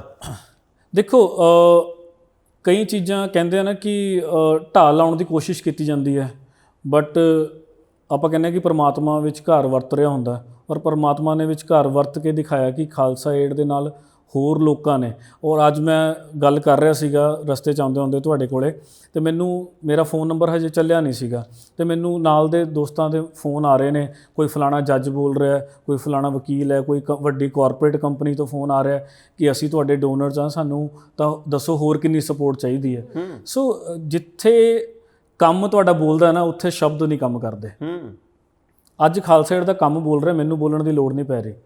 ਅੱਜ ਮੇਰੇ ਕੋਲੇ ਸੋਸ਼ਲ ਮੀਡੀਆ ਨਹੀਂ ਵੀ ਚੱਲ ਰਿਹਾ, ਪਰ ਜਦੋਂ ਮੈਂ ਕੱਲ੍ਹ ਆ ਕੇ ਦੇਖਿਆ ਤੇ ਉੱਥੇ ਜਿਹੜਾ ਪਿਆਰ ਤੇ ਸਪੋਰਟ ਸੀਗੀ, ਉਹ ਬੰਦੇ ਦੀ ਸਪੋਰਟ ਸੀ ਵੀ ਜਿਨ੍ਹਾਂ ਨੂੰ ਅਸੀਂ 4 ਸਾਲ ਪਹਿਲਾਂ ਕਿੱਥੇ ਲੰਗਰ ਛਕਾਇਆ ਹੋਵੇ, ਕਿਸੇ ਨੂੰ ਛੱਤ ਪਾ ਕੇ ਦਿੱਤੀ ਹੋਵੇ, ਕਿਸੇ ਦਾ ਕੋਈ ਆਪਰੇਸ਼ਨ ਕਰਾਇਆ ਹੋਵੇ, ਉਹ ਪਰਿਵਾਰ ਅੱਜ ਪਾ ਰਹੇ ਨੇ ਜਿਨ੍ਹਾਂ ਦਾ ਕੋਈ ਲੈਣਾ ਦੇਣਾ ਨਹੀਂ ਸਿਸਟਮ ਤੋਂ। ਸੋ ਇਹ ਜਿਹੜਾ ਕੰਮ ਹੈ ਨਾ, ਇਹ ਕੰਮ ਹਮੇਸ਼ਾ ਬੋਲਦਾ। ਔਰ ਜਿੱਥੇ ਤੱਕ ਢਾਹ ਲਾਉਣ ਦੀ ਕੋਸ਼ਿਸ਼ ਹੈ, ਬੜੀਆਂ ਕੋਸ਼ਿਸ਼ਾਂ ਹੋ ਜਾਂਦੀਆਂ ਢਾਹ ਲਾਉਣ ਦੀਆਂ, ਇੰਡੀਵਿਜੂਅਲ ਬੰਦੇ ਬੜੇ ਐਂਟੀ ਹੋ ਜਾਂਦੇ ਨੇ, ਢਾਹ ਲਾਉਣ ਦੇ ਪਲੈਨਿੰਗਾਂ ਬਣਦੀਆਂ ਕਿ ਖਾਲਸਾ ਏਡ ਨੂੰ, ਅਮਰਪ੍ਰੀਤ ਨੂੰ ਕਿਵੇਂ ਦੱਬਿਆ ਜਾਵੇ, ਰਵੀ ਸਿੰਘ ਨੂੰ ਕਿਵੇਂ ਦੱਬਿਆ ਜਾਵੇ। ਪਰ ਠੀਕ ਹੈ, ਹਰ ਇੱਕ ਦੀ ਕੋਸ਼ਿਸ਼ ਜਾਰੀ ਹੈ। ਪਰ ਬਾਈ ਜੀ, ਮੈਂ ਨਾ ਬਹੁਤ ਵਾਰ ਪੋਸਟਾਂ ਦੇਖਦਾ, ਘੁੰਮਦੀਆਂ ਘਮਾਉਂਦੀਆਂ, ਚਲੋ ਮੇਰੇ ਕੋਲੇ ਵੀ ਆ ਜਾਂਦੀਆਂ, ਵੈਸੇ ਮੈਂ ਬਹੁਤਾ ਖਿਆਲ ਕਰਦਾ ਨਹੀਂ ਜੀ। ਜੇ ਅੱਖਾਂ ਮੂਹਰੇ ਆ ਜਾਏ ਤਾਂ ਬਹੁਤੀ ਗੌਰ ਨਹੀਂ ਕਰਦਾ ਜੀ। ਜੇ ਉਧਰ ਵੀ ਗੌਰ ਹੋ ਜਾਏ ਤਾਂ ਫਿਰ ਕਮੈਂਟ ਤਾਂ ਬਿਲਕੁਲ ਵੀ ਨਹੀਂ ਪੜਦਾ, ਕਿਉਂਕਿ ਇਹ ਤਾਂ ਪੜ੍ਹਨੇ ਵੀ ਨਹੀਂ ਚਾਹੀਦੇ, ਕਿਉਂਕਿ ਪਤਾ ਹੀ ਨਹੀਂ ਹੁੰਦਾਗਾ ਵੀ ਭਾਈ ਜੇ ਤਾਂ ਸਿਫਤ ਕਰਨ ਲੱਗ ਗਏ ਤਾਂ ਸਾਰਾ ਜਹਾਨ ਸਿਫਤ ਹੀ ਕਰੀ ਜਾਂਦਾ, ਤੇ ਜੇ ਗਾਲਾਂ ਕੱਢਣ ਲੱਗ ਗਏ ਤਾਂ ਬ੍ਰਾਂਡ ਨਿਊ ਕੱਢਦੇ ਆ। ਲੋੜ ਹੀ ਕੀ ਆ ਦੇਖਣ ਦੀ। ਪਰ ਸਵਾਲ ਇਹ ਆ ਵੀ ਬਹੁਤ ਸਾਰੇ ਲੋਕ ਇਹ ਗੱਲ ਕਹਿੰਦੇ ਆ ਕਿ ਖਾਲਸਾ ਏਡ ਬਾਕੀ ਵੱਖ-ਵੱਖ ਸੂਬਿਆਂ ਦੇ ਵਿੱਚ ਜਾਂਦੀ ਆ ਜੀ, ਉੱਥੇ ਉਹਨਾਂ ਦੇ ਜਾ ਕੇ ਮੱਲਮ ਪੱਟੀ ਕਰਦੀ ਆ, ਉਹਨਾਂ ਨੂੰ ਛੱਤ ਦੇ ਦਿੰਦੀ ਆ ਜੀ, ਰੋਟੀ ਖਵਾਉਂਦੀ ਆ ਜੀ। ਪਰ ਪੰਜਾਬ ਦੇ ਵਿੱਚ ਤਾਂ ਨਿੱਤ ਕੋਈ ਨਾ ਕੋਈ ਸਮੱਸਿਆ ਆਈ ਰਹਿੰਦੀ ਆ। ਇਹ ਜੀ ਇੱਥੇ ਨਹੀਂ ਇਹਨਾਂ ਨੂੰ ਖਿਆਲ, ਇਹਨਾਂ ਨੂੰ ਰੋਹਿੰਗਿਆ ਦੇ ਸ਼ਰਨਾਰਥੀ ਦਿਸਦੇ ਆ, ਇਹਨਾਂ ਨੂੰ ਹੋਰ ਵੱਖ-ਵੱਖ ਥਾਵਾਂ ਦੇ ਉੱਤੇ ਕਈ ਤਰ੍ਹਾਂ ਦੀਆਂ ਸਮੱਸਿਆਵਾਂ ਦਿਸਦੀਆਂ, ਪੰਜਾਬ ਨਹੀਂ ਦਿਸਦਾ ਜਾਂ ਘੱਟ ਦਿਸਦਾ। ਜੀ, ਮੈਂ ਮਤਲਬ ਇਸ ਤੁਹਾਡੇ ਸਵਾਲ ਦਾ ਇੱਕ ਲਾਈਨ 'ਚ ਇਹ ਜਵਾਬ ਦੇਣਾ ਕਿ ਚਾਹੇ ਅਸੀਂ ਬਾਹਰ ਜਾ ਕੇ ਸੇਵਾ ਕਰ ਰਹੇ ਹਾਂ, ਚਾਹੇ ਉਹ ਕਿਹੜੇ ਰਿਫਿਊਜੀ ਨੇ, ਚਾਹੇ ਉਹ ਅਸਾਮ ਹੈ, ਚਾਹੇ ਉਹ ਕੇਰਲਾ ਹੈ, ਚਾਹੇ ਉਹ ਗੁਜਰਾਤ ਹੈ, ਚਾਹੇ ਉਹ ਨਾਰਥ ਈਸਟ ਹੈ, ਚਾਹੇ ਉਹ ਸਾਊਥ ਵਿੱਚ ਕੇਰਲਾ 'ਚ ਕੰਮ ਕੀਤਾ। ਮੇਰੇ ਖਿਆਲ ਇੰਡੀਆ 'ਚ ਅਗਰ ਮੈਂ ਮਤਲਬ ਆਪਣੇ ਆਪ ਦੀ ਯਾਦਾਸ਼ਤ ਤਾਜ਼ਾ ਕਰਾਂ ਤਾਂ ਤਕਰੀਬਨ 50 ਤੋਂ 52 ਮਿਸ਼ਨਸ ਮੈਂ ਆਪ ਲੀਡ ਕੀਤੇ ਨੇ ਇੰਡੀਆ ਦੇ ਵਿਚਕਾਰ। ਪਰ ਮੈਂ ਉਹਨਾਂ ਲੋਕਾਂ ਨੂੰ ਇਹ ਸਵਾਲ ਪੁੱਛਦਾ ਕਿ ਜਿੱਥੇ ਵੀ ਅਸੀਂ ਜਾ ਰਹੇ ਹਾਂ, ਉੱਥੇ ਜਿਹੜਾ ਮੈਸੇਜ ਹੈ, ਜਿਹੜੀ ਇਮੇਜ ਹੈ, ਉਹ ਸਾਡੇ ਨਿਸ਼ਾਨ ਸਾਹਿਬ ਦੀ ਜਾ ਰਹੀ, ਸਾਡੀ ਦਸਤਾਰ ਦੀ ਜਾ ਰਹੀ ਹੈ ਕਿ ਸਾਨੂੰ ਉੱਥੇ ਲੋੜ ਨਹੀਂ ਕਿ ਅਸੀਂ ਦੱਸਣ ਦੀ ਕਿ ਅਸੀਂ ਕੌਣ ਆ, ਸਾਨੂੰ ਲੋੜ ਨਹੀਂ ਕਿ ਆਪਣਾ ਪ੍ਰਚਾਰ ਕਰਨ ਦੀ। ਆ ਸਾਡਾ ਲਿਟਰੇਚਰ ਹੈ ਵੀ ਭਾਈ ਤੈਨੂੰ ਅਸੀਂ ਇੱਕ ਰਾਸ਼ਨ ਦਾ ਬੈਗ ਦਿੰਦੇ ਹਾਂ ਅਤੇ ਲਿਟਰੇਚਰ ਵੀ ਵੰਡ ਰਹੇ ਹਾਂ, ਅਸੀਂ ਦੂਜੀ ਸੰਸਥਾਵਾਂ ਦੇ ਵਾਂਗ ਇਹ ਕੰਮ ਵੀ ਨਹੀਂ ਕਰਦੇ।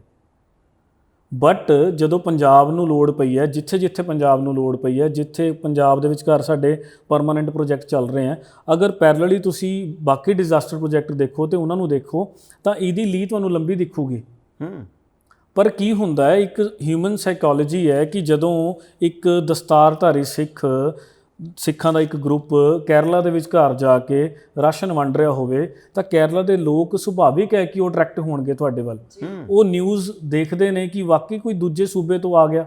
ਜਦੋਂ ਪੰਜਾਬ ਦੇ ਵਿੱਚ ਘਰ ਭੀੜ ਪਈ, ਕੋਈ ਦੂਜੇ ਸੂਬੇ ਦਾ ਬੰਦਾ ਆਇਆ, ਹੁਣ ਸਾਡੇ ਕੋਲੋਂ ਰਾਜਸਥਾਨ ਚੋਂ 2 ਟਰੱਕ ਸਮਾਨ ਦੇ ਆਏ ਪੰਜਾਬ ਹੜ੍ਹਾਂ ਦੇ ਵੇਲੇ, ਤਾਂ ਜਦੋਂ ਵੀ ਅਸੀਂ ਉਹ ਪ੍ਰੈਸ ਰਿਲੀਜ਼ ਕਰਦੇ ਹਾਂ ਤੇ ਹਰ ਇੱਕ ਕਿਤੇ ਇਹ ਸਵਾਲ ਕੀਤਾ ਜਾਂਦਾ ਰਾਜਸਥਾਨ ਤੋਂ ਤੁਹਾਨੂੰ ਸਪੋਰਟ ਆਈ ਸੀ।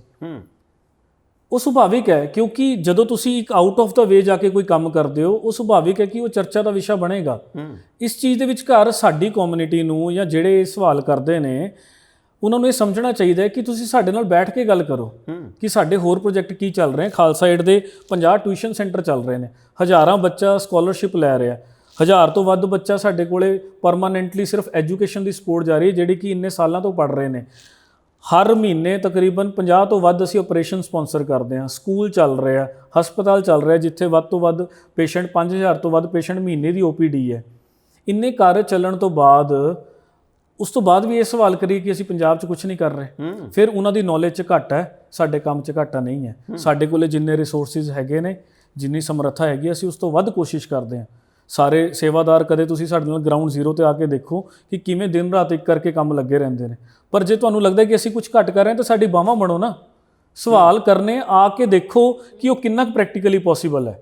ਪਰ ਬਾਈ ਜੀ, ਜਿੱਥੇ ਦਾਨ ਦੇ ਪੈਸੇ ਦੀ ਗੱਲ ਆ ਜੇ, ਉੱਥੇ ਸਵਾਲ ਹੋ ਜਾਂਦੇ ਕੁਦਰਤੀ, ਜ਼ਰੂਰੀ ਹੈ ਕੁਦਰਤੀ ਹੋ ਜਾਂਦੇ ਆ। ਜੀ ਜੀ, ਜਿਹਨੇ ਭੈਣ ਵੀਰ ਨੇ 100 ਰੁਪਈਆ ਵੀ ਦਿੱਤਾ, ਉਹਨੂੰ ਸਵਾਲ ਕਰਨ ਦਾ ਹੱਕ ਆ ਜੀ। ਪਰ ਜਦੋਂ ਤੁਹਾਡੇ ਕੋਲੇ ਪੈਸੇ ਆਉਂਦੇ ਆ, ਦਾਨ ਦੇ ਰੂਪ ਦੇ ਵਿੱਚ ਰਾਸ਼ੀ ਆਉਂਦੀ ਆ, ਉਹਨੂੰ ਮੈਨੇਜ ਕਰਨ ਦੇ ਲਈ, ਉਹਦਾ ਸੁਥਰਾ ਪ੍ਰਬੰਧ ਕਰਨ ਦੇ ਲਈ ਮਿਹਨਤ ਤਾਂ ਬਹੁਤ ਕਰਨੀ ਪੈਂਦੀ ਹੋਣੀ ਹੈ, ਨਹੀਂ ਤਾਂ 5000 ਰੁਪਈਆ ਨਾਲ ਨਹੀਂ ਰਲਦਾ ਅਰਥਨ ਨੂੰ। ਦੇਖੋ, ਇਹੀ ਤਾਂ ਇੱਕ ਪ੍ਰੋਫੈਸ਼ਨਲੀ ਸਟਰਕਚਰ ਅਸੀਂ ਇੰਨੇ ਸਾਲਾਂ ਤੋਂ ਬਣਾਉਂਦੇ ਅੱਜ ਇੱਥੇ ਪਹੁੰਚੇ ਹੋਏ ਹਾਂ ਕਿ ਅੱਜ ਦੀ ਡੇਟ ਦੇ ਵਿਚਕਾਰ ਵੀ ਜਦੋਂ ਤੁਸੀਂ ਪ੍ਰੈਕਟੀਕਲੀ ਜਿੱਥੇ ਸਾਡੇ ਕੋਈ ਕਲੈਕਸ਼ਨ ਸੈਂਟਰ ਲੱਗਿਆ ਹੋਵੇ, ਤੁਸੀਂ ਦਾਨ ਲੈ ਕੇ ਜਾਓ ਕਿ ਆਹ ਰਾਸ਼ਨ ਦੀ ਇੱਕ ਪੇਟੀ ਹੈ, ਆਹ ਇੱਕ ਚਾਵਲ ਦੀ ਬੋਰੀ ਹੈ, ਤੇ ਤੁਸੀਂ ਆਪਣੀ ਸੇਵਾ 'ਚ ਪਾ ਲਓ। ਤੇ ਤੁਹਾਨੂੰ ਪਤਾ ਕੀ ਪੁੱਛਿਆ ਜਾਏਗਾ ਕਿ ਆਪਣਾ ਨਾਮ ਲਿਖਾਓ, ਆਪਣਾ ਫੋਨ ਨੰਬਰ ਲਿਖਾਓ, ਆਪਣਾ ਪਤਾ ਲਿਖਾਓ, ਤੇ ਉਸ ਦੀ ਲਿਸਟ ਦੇ ਵਿਚਕਾਰ ਨਾਲ ਲਿਖਿਆ ਜਾਊਗਾ ਤੁਸੀਂ ਇੱਕ ਬੋਰੀ ਚਾਵਲ ਦੀ ਖਾਲਸਾ ਏਡ ਨੂੰ ਦੇ ਕੇ ਗਏ ਹੋ। ਉਸ ਦੀ ਇੱਕ ਕਾਪੀ ਸਾਡੇ ਕੋਲੇ ਰਹੇਗੀ, ਇੱਕ ਕਾਪੀ ਤੁਹਾਨੂੰ ਦਿੱਤੀ ਜਾਏਗੀ ਪ੍ਰੂਫ ਦੇ ਵਜੋਂ। ਇਹ ਸਾਨੂੰ ਸਿਸਟਮ ਸਰਕਾਰਾਂ ਨੇ ਨਹੀਂ ਦੱਸਿਆ, ਇਹ ਸਾਨੂੰ ਸਿਸਟਮ ਕਿਸੇ ਬੰਦਿਆਂ ਨੇ ਨਹੀਂ ਸਮਝਾਇਆ, ਇਹ ਸਾਨੂੰ ਸਮੇਂ ਨੇ ਸਿਖਾਇਆ ਕਿ ਇੰਨੀ ਪਾਰਦਰਸ਼ਤਾ ਜੇ ਸਾਡੇ ਕੋਲੇ ਹੋਏਗੀ ਤਾਂ ਹੀ ਸੰਗਤ ਜਿਹੜੇ ਵਿਸ਼ਵਾਸ ਹੈ ਉਹ ਕਰੂਗੀ, ਤੇ ਸਾਨੂੰ ਇਹ ਪਾਰਦਰਸ਼ਤਾ ਰੱਖਣੀ ਜ਼ਰੂਰੀ ਹੈ। ਅਸੀਂ ਆਪਣੇ ਆਪ ਆਪਣੇ ਸਿਸਟਮ ਬਣਾਏ ਨੇ, ਸਾਨੂੰ ਧੂਰੋਂ ਨਹੀਂ ਇਹ ਸਿਖਾਏ ਆਏ ਸੀ, ਅਸੀਂ ਆਪਣੇ ਤਜਰਬੇ ਤੋਂ ਸਿਸਟਮ ਸਿੱਖੇ ਕਿ ਜੇ ਪੈਸਿਆਂ ਦੀ ਰਸੀਦ ਕੱਟ ਰਹੇ ਹੋ, ਸਮਾਨ ਦੀ ਰਸੀਦ ਵੀ ਕੱਟ ਕੇ ਦਈਏ ਕਿ ਕੱਲ ਨੂੰ ਇਹ ਨਾ ਕਹੇ ਕਿ ਚਾਵਲ ਦੀ ਬੋਰੀ ਅਮਰਪ੍ਰੀਤ ਖਾ ਗਿਆ, ਇਹ ਰਾਸ਼ਨ ਇੱਥੇ ਦਿੱਤਾ ਸੀ, ਇਹ ਰਾਸ਼ਨ ਪਤਾ ਹੀ ਨਹੀਂ ਕਿੱਥੇ ਚਲਾ ਗਿਆ। ਉਸ ਚੀਜ਼ ਦਾ ਵੀ ਰਿਕਾਰਡ ਕਿਸਾਨੇ ਮੋਰਚੇ 'ਚ ਅਸੀਂ ਕਿਸਾਨ ਮਾਲ ਖੋਲ੍ਹਿਆ। ਅੱਜ ਸਾਡੇ ਕੋਲੇ ਜੇ ਤੁਸੀਂ ਪੁੱਛੋ ਕਿਸਾਨ ਮਾਲ ਦੇ ਵਿਚਕਾਰ ਕਿੰਨਾ ਤੋਲੀਆ ਵੰਡਿਆ, ਕਿੰਨੇ ਕੱਚੇ ਵੰਡੇ ਨੇ, ਕਿੰਨੇ ਸਾਬਣ ਵੰਡੇ ਨੇ, ਤੇ ਸਾਡੇ ਕੋਲੇ ਹਜ਼ਾਰਾਂ 'ਚ ਰਿਕਾਰਡ ਹੈ ਕਿ ਇੰਨੇ ਹਜ਼ਾਰ ਅਸੀਂ ਅੰਡਰਗਾਰਮੈਂਟ ਵੰਡਿਆ, ਇੰਨੇ ਹਜ਼ਾਰ ਅਸੀਂ ਪੇਸਟ ਵੰਡਿਆ, ਇੰਨੇ ਹਜ਼ਾਰ ਅਸੀਂ ਕੰਘਾ ਵੰਡਿਆ। ਵਾਹ, ਇਹ ਸਾਡਾ ਹਿਸਾਬ ਹੈ। ਬਟ ਸਵਾਲ ਇੱਥੇ ਆਉਂਦਾ, ਔਰ ਵੰਡਣ ਤੋਂ ਬਾਅਦ ਇਹ ਨਹੀਂ ਕਿ ਕੌਣ ਲੈ ਗਿਆ, ਵੰਡਣ ਤੋਂ ਬਾਅਦ ਇਹ ਸਵਾਲ ਆਉਂਦਾ ਹੈ ਕਿ ਇਹ ਕੌਣ ਲੈ ਕੇ ਗਿਆ, ਉਸ ਦਾ ਡਾਟਾ ਕਿਹੜੇ ਪਿੰਡ ਦਾ ਫਲਾਣਾ ਕਿਸਾਨ ਸੀਗਾ, ਉਸ ਦਾ ਫੋਨ ਨੰਬਰ ਇਹ ਹੈ, ਇਹ ਬੰਦੇ ਲੈ ਕੇ ਗਏ ਨੇ। ਔਰ ਤਕਰੀਬਨ ਸਾਡੇ ਕੋਲੇ ਅੱਜ ਜੋ ਮੈਂ ਡਾਟਾ ਗਲਤ ਨਾ ਹੋਵਾਂ 55000 ਕਿਸਾਨਾਂ ਨੇ ਸਾਡੇ ਕੋਲੇ ਕਿਸਾਨ ਮਾਲ ਦੇ ਵਿਚਕਾਰ ਐਂਟਰੀ ਕੀਤੀ ਤੇ ਜਿਹੜਾ ਉਹ ਸਮਾਨ ਲੈ ਕੇ ਗਏ। ਵਾਹ। ਪਰ ਇਹ ਤਾਂ ਚਲੋ ਹੋ ਗਈ ਸਮਾਨ ਦੀ ਗੱਲ। ਜੇ ਆਪਾਂ ਵਲੰਟੀਅਰਸ ਦੀ ਗੱਲ ਕਰੀਏ, ਕਿਉਂਕਿ ਘਰ ਦੇ ਵਿੱਚ ਵੀ ਜੇ 4 ਜੀ ਵੀ ਹੋਣ ਨਾ ਤੇ ਉਹਨਾਂ ਦਾ ਹਿਸਾਬ ਵੀ ਨਹੀਂ ਰਲਦਾ ਹੁੰਦਾ ਆਪਸ 'ਚ, ਸੋ ਉਹਨਾਂ ਵਲੰਟੀਅਰਸ ਨੂੰ ਮੈਨੇਜ ਕਰਨਾ ਕਿੰਨਾ ਔਖਾ ਹੈ। ਕਿਸੇ ਨਾ ਕਿਸੇ ਤੋਂ ਕੋਈ ਨਾ ਕੋਈ ਗਲਤੀ ਤਾਂ ਹੁੰਦੀ ਹੋਊਗੀ। ਨਹੀਂ, ਹੁੰਦੀ ਹੈ ਜੀ, ਬਹੁਤ ਸਾਡੇ ਕਈ ਵਾਰ ਜਿਵੇਂ ਕਹਿ ਲਓ ਕਿ ਹਰ ਇੱਕ ਦਾ ਨੇਚਰ ਡਿਫਰੈਂਟ ਹੈ। ਕੋਈ ਸ਼ਰਾਰਤੀ ਵਲੰਟੀਅਰ ਵੀ ਹੁੰਦੇ ਨੇ, ਕੋਈ ਪਿਆਰ ਵਾਲੇ, ਕੋਈ ਭਾਵਨਾ ਵਾਲੇ ਵੀ ਹੁੰਦੇ ਨੇ।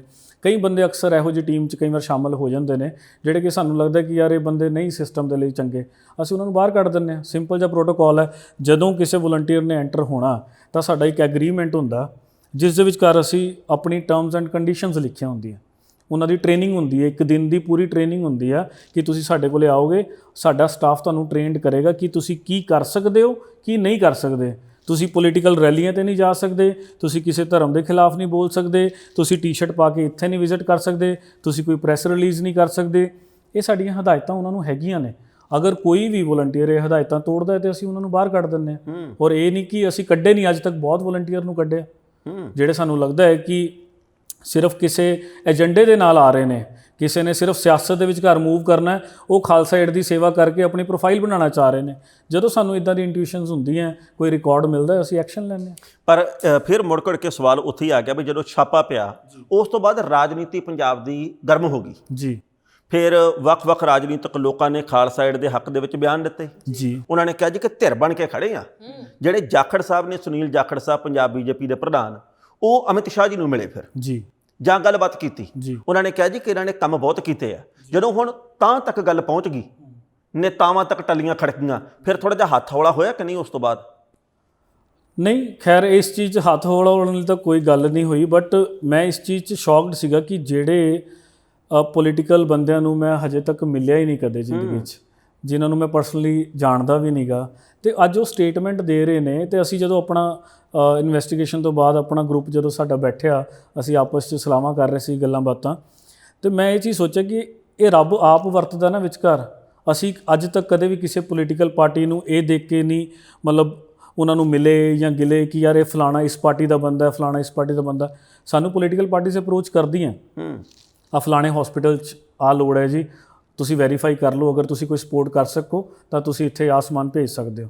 ਸਾਨੂੰ ਕਿੱਥੇ ਕੋਈ ਪਰਮਿਸ਼ਨ ਦੀ ਲੋੜ ਪੈਂਦੀ ਹੈ ਕਿ ਅਸੀਂ ਆ ਸਰਕਾਰੀ ਹਸਪਤਾਲ 'ਚ ਆ ਮਸ਼ੀਨ ਦੀ ਘਾਟ ਹੈ, ਅਸੀਂ ਦੇਣਾ ਚਾਹੁੰਦੇ ਹਾਂ, ਉੱਥੇ ਉਹ ਕੋਆਪਰੇਟ ਕਰਦੇ ਨੇ। ਅਸੀਂ ਕਦੇ ਕਿਸੇ ਤੋਂ ਪੋਲੀਟੀਕਲ ਪਾਰਟੀ ਨਹੀਂ ਪੁੱਛੀ ਕੌਣ ਹੈ। ਜੇ ਮਨੀਪੁਰ ਦੇ ਵਿਚਕਾਰ ਕੋਈ ਹੋਰ ਪਾਰਟੀ ਹੈ, ਉੱਥੇ ਸਾਡੀ ਸਪੋਰਟ ਗਈ। ਪੰਜਾਬ 'ਚ ਕੋਈ ਹੋਰ ਪਾਰਟੀ ਹੈ, ਉੱਥੇ ਸਪੋਰਟ ਗਈ। ਸੈਂਟਰ 'ਚ ਕੋਈ ਹੋਰ ਪਾਰਟੀ ਹੈ, ਉੱਥੇ ਸਪੋਰਟ ਮੰਗੀ, ਉੱਥੇ ਸਪੋਰਟ ਗਈ। ਵੀ ਜਿੱਥੇ ਕੋਈ ਕਰੋਨਾ ਦੇ ਵਿਚਕਾਰ, ਸਭ ਤੋਂ ਵੱਡਾ ਉਦਾਹਰਣ ਹੈ ਕਿ ਕਰੋਨਾ ਦੇ ਵਿਚਕਾਰ ਇੰਡੀਆ 'ਚ ਜਿੰਨੀਆਂ ਸਟੇਟਸ ਨੇ, ਖੈਰ 2-4 ਸਟੇਟਸ ਦੇ ਵਿਚਕਾਰ ਚਾਹੇ ਨਾ ਏਡ ਗਈ ਹੋਵੇ, ਬਾਕੀ ਸਾਰੀ ਸਟੇਟਸ ਦੇ ਵਿਚਕਾਰ ਸਾਡੀ ਏਡ ਗਈ ਹੈ। ਲੱਖਾਂ ਕਰੋੜਾਂ ਦੀ ਏਡ ਗਈ ਹੈ। ਜਿੱਥੇ ਆਕਸੀਜਨ ਦੀ ਕਮੀ ਸੀ, ਸਾਰੀ ਆਕਸੀਜਨ ਅਸੀਂ ਪਹੁੰਚਾਈ ਹੈ, ਪੂਰੇ ਦੇਸ਼ 'ਚ ਪਹੁੰਚਾਈ ਹੈ। ਕਿਉਂਕਿ ਸਾਡੇ ਲਈ ਪੋਲੀਟੀਕਲ ਪਾਰਟੀ ਇੰਪੋਰਟੈਂਟ ਨਹੀਂ ਹੈ, ਸਾਡੇ ਲਈ ਲੋਕ ਇੰਪੋਰਟੈਂਟ ਨੇ। ਸਾਡੇ ਲਈ ਉਹ ਇੰਪੋਰਟੈਂਟ ਹੈ ਜਿਨ੍ਹਾਂ ਨੂੰ ਸਾਡੀ ਏਡ ਦੀ ਲੋੜ ਹੈ। ਚਾਹੇ ਜਰੀਆ ਕੋਈ ਵੀ ਬਣੇ, ਚਾਹੇ ਜਰਨਲਿਸਟ ਬਣ ਜੇ, ਚਾਹੇ ਕੋਈ ਪੋਲੀਟੀਕਲ ਬੰਦਾ ਬਣ ਜੇ, ਚਾਹੇ ਕੋਈ ਇੰਡੀਵਿਜੂਅਲ ਬਣ ਜੇ, ਚਾਹੇ ਕੋਈ ਗੁਰੂ ਘਰ ਦਾ ਗ੍ਰੰਥੀ ਸਿੰਘ ਬਣ ਜੇ, ਜ਼ਰੀਆ ਕੋਈ ਵੀ ਹੋਵੇ, ਪਰ ਲੋੜਵੰਦ ਤੱਕ ਪਹੁੰਚਣ ਦੇ ਲਈ ਕੋਈ ਵੀ ਸਾਡੇ ਤੱਕ ਅਪਰੋਚ ਕਰੇਗਾ, ਅਸੀਂ ਨਾਲ ਖੜੇ ਹਾਂ। ਬਹੁਤ ਖੂਬ, ਬਹੁਤ ਖੂਬ। ਬਾਈ ਜੀ, ਕੋਈ ਐਸਾ ਮਨ ਦਾ ਵਲਵਲਾ, ਕਿਉਂਕਿ ਸਮਾਂ ਜਿਹੜਾ ਉਹ ਰੁਕਣ ਦਾ ਇਸ਼ਾਰਾ ਕਰ ਰਿਹਾ, ਕੋਈ ਵਲਵਲਾ ਜਿਹੜਾ ਸਾਂਝਾ ਕਰਨਾ ਹੋਵੇ ਵੀ ਆਹ ਵੀ ਗੱਲ ਕਹਿਣੀ ਹੈ? ਬਹੁਤ ਕੁਝ ਆਪਣੇ ਦਿਲੋਂ ਦਿਮਾਗ 'ਚ ਵੀ ਚੱਲ ਰਿਹਾ ਹੁੰਦਾ, ਹਾਲੇ ਸਮੋਈ ਬੈਠੇ ਹੋਵੋਗੇ, ਲਕੋਈ ਬੈਠੇ ਹੋਵੋਗੇ।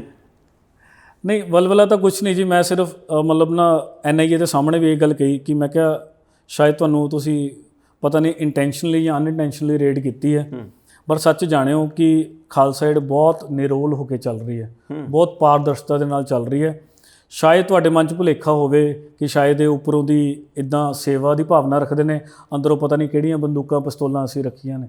ਸਾਡੇ ਕੋਲੇ ਤੁਹਾਨੂੰ ਕੜਛੀਆਂ, ਭਾਂਡੇ ਤੇ ਕੰਬਲ ਤੇ ਰਾਸ਼ਨ ਦੇ ਕਿੱਟੀਆਂ ਮਿਲਣਗੀਆਂ, ਪਰ ਕਿਉਂ ਸਾਨੂੰ ਸ਼ੱਕ ਦੀ ਨਿਗਾਹ ਦੇ ਨਾਲ ਦੇਖ ਰਹੇ ਹੋ? ਕਿੰਨਾ ਸਮਾਂ ਲੱਗੂਗਾ ਸਾਨੂੰ ਆਪਣੇ ਆਪ ਨੂੰ ਪ੍ਰੂਵ ਕਰਨ ਲੱਗਿਆ ਕਿ ਸਾਡੇ ਕੋਲੇ ਕੁਝ ਨਹੀਂ ਗਾ ਇਹੋ ਜਿਹਾ, ਸਾਡਾ ਕੋਈ ਹਿਡਨ ਏਜੰਡਾ ਨਹੀਂ ਹੈ? ਕਿਉਂ ਅਸੀਂ ਬਾਰ-ਬਾਰ ਸ਼ੱਕ ਦੇ ਘੇਰੇ 'ਚ ਆ ਰਹੇ ਹਾਂ? 2013 ਤੋਂ ਲੈ ਕੇ ਅੱਜ 2023 ਹੋ ਗਈ, 10 ਸਾਲ ਤੋਂ ਮੈਂ ਇਨਵੈਸਟੀਗੇਸ਼ਨ ਦੀ ਏਜੰਸੀਆਂ ਦੇ ਸਾਹਮਣੇ ਜਾਂਦਾ ਰਿਹਾ, ਪਹਿਲੇ ਦਿਨ ਤੋਂ ਜਾਂਦਾ ਰਿਹਾ। ਸਵਾਲ, ਤੂੰ ਪਾਇਲਟ ਦੀ ਟ੍ਰੇਨਿੰਗ ਛੱਡ ਕੇ ਕਿਉਂ ਸੇਵਾ 'ਚ ਆਇਆ? ਔਰ ਇਸ ਗੱਲ ਨੂੰ ਇਹਨਾਂ ਨੂੰ ਵਿਸ਼ਵਾਸ ਕਰਨਾ ਪੈਣਾ, ਸਾਰਿਆਂ ਨੂੰ ਵਿਸ਼ਵਾਸ ਕਰਨਾ ਪੈਣਾ ਕਿ ਵਾਕਈ ਕਿਸੇ ਦੀ ਭਾਵਨਾ ਹੋ ਸਕਦੀ ਹੈ। ਔਰ ਜਿਹੜੇ ਪਰਿਵਾਰ, ਜਿਹੜੇ ਬੱਚੇ, ਜਿਹੜਾ ਯੂਥ, ਜਿਹੜੇ ਕਾਲਜ ਯੂਨੀਵਰਸਿਟੀਆਂ ਦੇ ਮਤਲਬ ਅਹੁਦੇਦਾਰ ਸਾਨੂੰ ਇਹ ਬੁਲਾ ਕੇ ਕਹਿੰਦੇ ਕਿ ਸਾਡੇ ਬੱਚਿਆਂ ਨੂੰ ਮੋਟੀਵੇਟ ਕਰੋ, ਔਰ ਅੱਜ ਇਹ ਇੱਕ ਕਹਿੰਦੇ ਚਿੰਗਾਰੀ ਪੈ ਚੁੱਕੀ ਹੈ ਬੱਚਿਆਂ ਦੇ ਵਿਚਕਾਰ ਸੇਵਾ ਵਾਲੀ। ਖਾਲਸਾ ਏਡ ਨੂੰ ਦੇਖਣ ਤੋਂ ਬਾਅਦ ਬਹੁਤ ਸੰਸਥਾਵਾਂ ਬਣੀਆਂ ਨੇ ਨਵੀਆਂ, ਔਰ ਸਾਨੂੰ ਖੁਸ਼ੀ ਹੁੰਦੀ ਹੈ ਕਿ ਇਹ ਕਨਸੈਪਟ ਅੱਗੇ ਸੁਸਾਇਟੀ 'ਚ ਜਾ ਰਿਹਾ। ਬੱਚੇ ਕਾਲਜ ਵਿੱਚ ਗਰੁੱਪ ਬਣਾ ਕੇ ਸਾਡੇ ਕੋਲ ਆਉਂਦੇ ਨੇ ਕਿ ਸਾਡਾ ਗਰੁੱਪ ਸੀ, ਅਸੀਂ ਤੁਹਾਨੂੰ ਦੇਖ ਕੇ ਗਰੁੱਪ ਬਣਾਇਆ ਸੀ, ਅਸੀਂ ਹੁਣ ਤੁਹਾਡੇ ਨਾਲ ਮਿਲ ਕੇ ਮਿਸ਼ਨ ਦੇ ਵਿਚਕਾਰ ਜਾਣਾ ਚਾਹੁੰਦੇ ਹਾਂ। ਅਸੀਂ ਫਾਈਨੈਂਸ਼ੀਅਲੀ ਵੀ ਸਪੋਰਟ ਦੇਵਾਂਗੇ, ਅਸੀਂ ਵੋਲੰਟਰੀਲੀ ਵੀ ਸਪੋਰਟ ਦੇਵਾਂਗੇ। ਉਹ ਜਿਹੜੀ ਖੁਸ਼ੀ ਹੈ ਉਹ ਸਾਡੀ ਆਊਟਕਮ ਹੈ, ਉਹ ਸਾਡੀ ਖੁਰਾਕ ਹੈ। ਪਰ ਉਸ ਖੁਰਾਕ ਦੇ ਉੱਤੇ ਕੁਐਸਚਨ ਮਾਰਕ ਔਰ ਉਸ ਨੂੰ ਪ੍ਰੂਵ ਕਰਦੇ ਕਰਦੇ ਇੰਨੇ ਸਾਲ ਹੋ ਗਏ, ਇਹ ਕਿੰਨਾ ਸਮਾਂ ਲੱਗੂਗਾ ਇਸ ਚੀਜ਼ ਨੂੰ? ਸੋ ਮੇਰੇ ਮਨ ਦਾ ਵਲਵਲਾ ਇਹੀ ਹੈ ਕਿ ਇਸ ਚੀਜ਼ ਨੂੰ ਕਦੇ ਤਾਂ ਕਲੀਨ ਚਿੱਟ ਹੋਣੀ ਚਾਹੀਦੀ ਹੈ ਨਾ। ਇੱਕ ਸਮਾਂ ਤਾਂ ਆਵੇ ਵੀ ਦੱਸਣ ਕਿ ਵਾਕਈ ਖਾਲਸਾ ਏਡ ਦਾ ਕੋਈ ਹਿਡਨ ਏਜੰਡਾ ਨਹੀਂ ਹੈ। ਜੇ ਹਿਡਨ ਏਜੰਡਾ ਸਾਡਾ ਹੈਗਾ ਤਾਂ ਸਾਨੂੰ ਦੱਸੋ ਕਿ ਸਾਡਾ ਹਿਡਨ ਏਜੰਡਾ ਕੀ ਹੈ, ਜੇ ਤੁਹਾਨੂੰ ਪਤਾ ਲੱਗਿਆ ਹੋਵੇ। ਸਾਡਾ 1% ਵੀ 0.1% ਵੀ ਹਿਡਨ ਏਜੰਡਾ ਨਹੀਂ ਹੈ। ਔਰ ਇਸ ਨੂੰ ਸ਼ੱਕ ਦੇ ਆਧਾਰ ਤੇ ਬਾਰ-ਬਾਰ ਦੇਖਣਾ ਔਰ ਬਾਰ-ਬਾਰ ਇੱਕ ਧਰਮ ਦੇ ਨਾਲ ਜੋੜਨਾ, ਇਹ ਬਹੁਤ ਗਲਤ ਚੀਜ਼ ਹੈ। ਔਰ ਇਹ ਸਾਡੀ ਸੇਵਾਵਾਂ ਜਾਰੀ ਰਹਿਣਗੀਆਂ। ਇਹ ਚੜ੍ਹਦੀ ਕਲਾ ਦੇ ਵਿਚਕਾਰ ਹੀ ਜਾਰੀ ਰਹਿਣਗੀਆਂ। ਅੱਜ ਇੰਟਰਵਿਊ ਤੋਂ ਬਾਅਦ ਵੀ ਸੇਵਾ ਜਾਰੀ ਰਹੂਗੀ। ਇਸ ਚੀਜ਼ ਨੂੰ ਨਹੀਂ ਰੋਕ ਸਕਦੇ ਅਸੀਂ, ਇਹ ਸਾਡੇ ਖੂਨ 'ਚ ਹੈ, ਇਹ ਸਾਡੇ ਬਾਬੇ ਨਾਨਕ ਨੇ ਪੈਦਾ ਕਰ ਚੁੱਕੇ ਆ ਸਾਡੇ ਅੰਦਰ। ਸੋ ਮੇਰੀ ਇਹੋ ਬੇਨਤੀ ਹੈ ਕਿ ਇਸ ਨੂੰ ਨਿਸ਼ਾਨਾ ਨਾ ਬਣਾਇਆ ਜਾਵੇ, ਸੇਵਾ ਨੂੰ ਨਿਸ਼ਾਨਾ ਨਾ ਬਣਾਇਆ ਜਾਵੇ, ਕਿਉਂਕਿ ਇਸ ਦੇ ਆਧਾਰ ਤੇ ਹੀ ਅਸੀਂ ਜੀ ਰਹੇ ਹਾਂ ਔਰ ਇਸ ਦੇ ਆਧਾਰ ਤੇ ਬਹੁਤ ਲੱਖਾਂ ਦੁਨੀਆ ਦੀਆਂ ਅਸੀਸਾਂ ਔਰ ਅਰਦਾਸਾਂ ਇਹ ਸਾਡੇ ਨਾਲ ਨੇ ਔਰ ਇਸ ਨੂੰ ਕੋਈ ਤੋੜ ਨਹੀਂ ਸਕਦਾ। ਬਹੁਤ ਖੂਬ, ਬਹੁਤ ਮਿਹਰਬਾਨੀ ਬਾਈ ਜੀ, ਤੁਸੀਂ ਆਏ ਹੋ ਇੱਥੇ। ਚੱਜ ਦਾ ਵਿਚਾਰ ਦੇ ਜਿਹੜੇ ਪਰਿਵਾਰਕ ਜੀ ਆ ਸਾਡੇ, ਇਹ ਦੁਨੀਆ ਭਰ ਦੇ ਵਿੱਚ ਵਸਦੇ ਸਾਡੇ ਸੂਝਵਾਨ ਪਰਿਵਾਰਕ ਜੀ, ਉਹਨਾਂ ਦੇ ਨਾਲ ਆਪਣੇ ਵਿਚਾਰਾਂ ਦੀ ਸਾਂਝ ਪਾਈ ਆ। ਸਾਨੂੰ ਆਪਣੇ ਭਾਰਤ ਦੇਸ਼ ਦੇ ਉੱਤੇ ਮਾਣ ਸੀ, ਹੈ ਤੇ ਰਹੂਗਾ। ਉਹ ਜਿਵੇਂ ਕਹਿੰਦੇ ਹੁੰਦੇ ਵੀ ਭਾਰਤ ਹੈ ਵਾਂਗ ਮੁੰਦਰੀ ਵਿੱਚ ਨਗ ਹੈ ਪੰਜਾਬ ਦਾ, ਤੇ ਜਿਹੜਾ ਪੰਜਾਬ ਨਗ ਹੈ ਨਾ, ਇੱਥੇ ਜਦੋਂ ਵੀ ਭੀੜ ਪੈਂਦੀ ਆ ਜਾਂ ਸਾਡੇ ਸੋਹਣੇ ਦੇਸ਼ ਦੇ ਉੱਤੇ ਭਾਰਤ ਦੇ ਉੱਤੇ ਜਦੋਂ ਵੀ ਕੋਈ ਕੁਦਰਤੀ ਆਫਤ ਪੈਂਦੀ ਆ, ਤੁਹਾਡੀ ਸੰਸਥਾ, ਬਾਕੀ ਸਭ ਸੰਸਥਾਵਾਂ, ਸਾਰੀਆਂ ਸਰਕਾਰਾਂ, ਮੇਰੇ ਵਰਗੇ, ਇਹਨਾਂ ਵਰਗੇ ਬਾਕੀ ਸਾਰੇ ਲੋਕ ਆ ਜਿਹੜੇ, ਉਹ ਵੱਧ ਤੋਂ ਵੱਧ ਮਦਦ ਕਰਨ ਵਾਸਤੇ ਅੱਗੇ ਆਉਣ ਜੀ। ਸਾਡਾ ਭਾਰਤ ਜ਼ਿੰਦਾਬਾਦ ਰਹੇ ਜੀ, ਇਹਦੀ ਅਸੀਂ ਕਾਮਨਾ ਕਰਦੇ ਹਾਂ। ਸੋ ਬਹੁਤ ਬਹੁਤ ਸ਼ੁਕਰੀਆ, ਬਹੁਤ ਚੰਗਾ ਲੱਗਿਆ ਤੁਹਾਡੇ ਨਾਲ ਗੱਲਬਾਤ ਕਰਕੇ। ਬਹੁਤ ਧੰਨਵਾਦ ਤੁਹਾਡਾ, ਤੁਸੀਂ ਸਮਾਂ ਦਿੱਤਾ, ਧੰਨਵਾਦ ਜੀ। ਫਿਲਹਾਲ ਪ੍ਰੋਗਰਾਮ ਨੂੰ ਇੱਥੇ ਹੀ ਸਮੇਟਦੇ ਹਾਂ ਜੀ, ਹੋ ਗਿਆ ਜਾਣ ਦਾ ਵੇਲਾ, ਪਰ ਆਪਣੀ ਪ੍ਰਤੀਕਿਰਿਆ ਜ਼ਰੂਰ ਸਾਡੇ ਤੇ ਪਹੁੰਚਾਇਓ। ਤਿੰਨਾਂ ਨੂੰ ਦਿਓ ਇਜਾਜ਼ਤ। ਸਤਿ ਸ਼੍ਰੀ ਅਕਾਲ। ਤੁਸੀਂ ਵੇਖਦੇ ਰਹੋ ਪ੍ਰਾਈਮ ਏਸ਼ੀਆ ਟੀਵੀ, ਤੁਹਾਡਾ ਆਪਣਾ, ਤੁਹਾਡੇ ਲਈ। ਲਓ ਵੀ ਹਾਜ਼ਰ ਹੈ ਜੱਜ ਦਾ ਵਿਚਾਰ।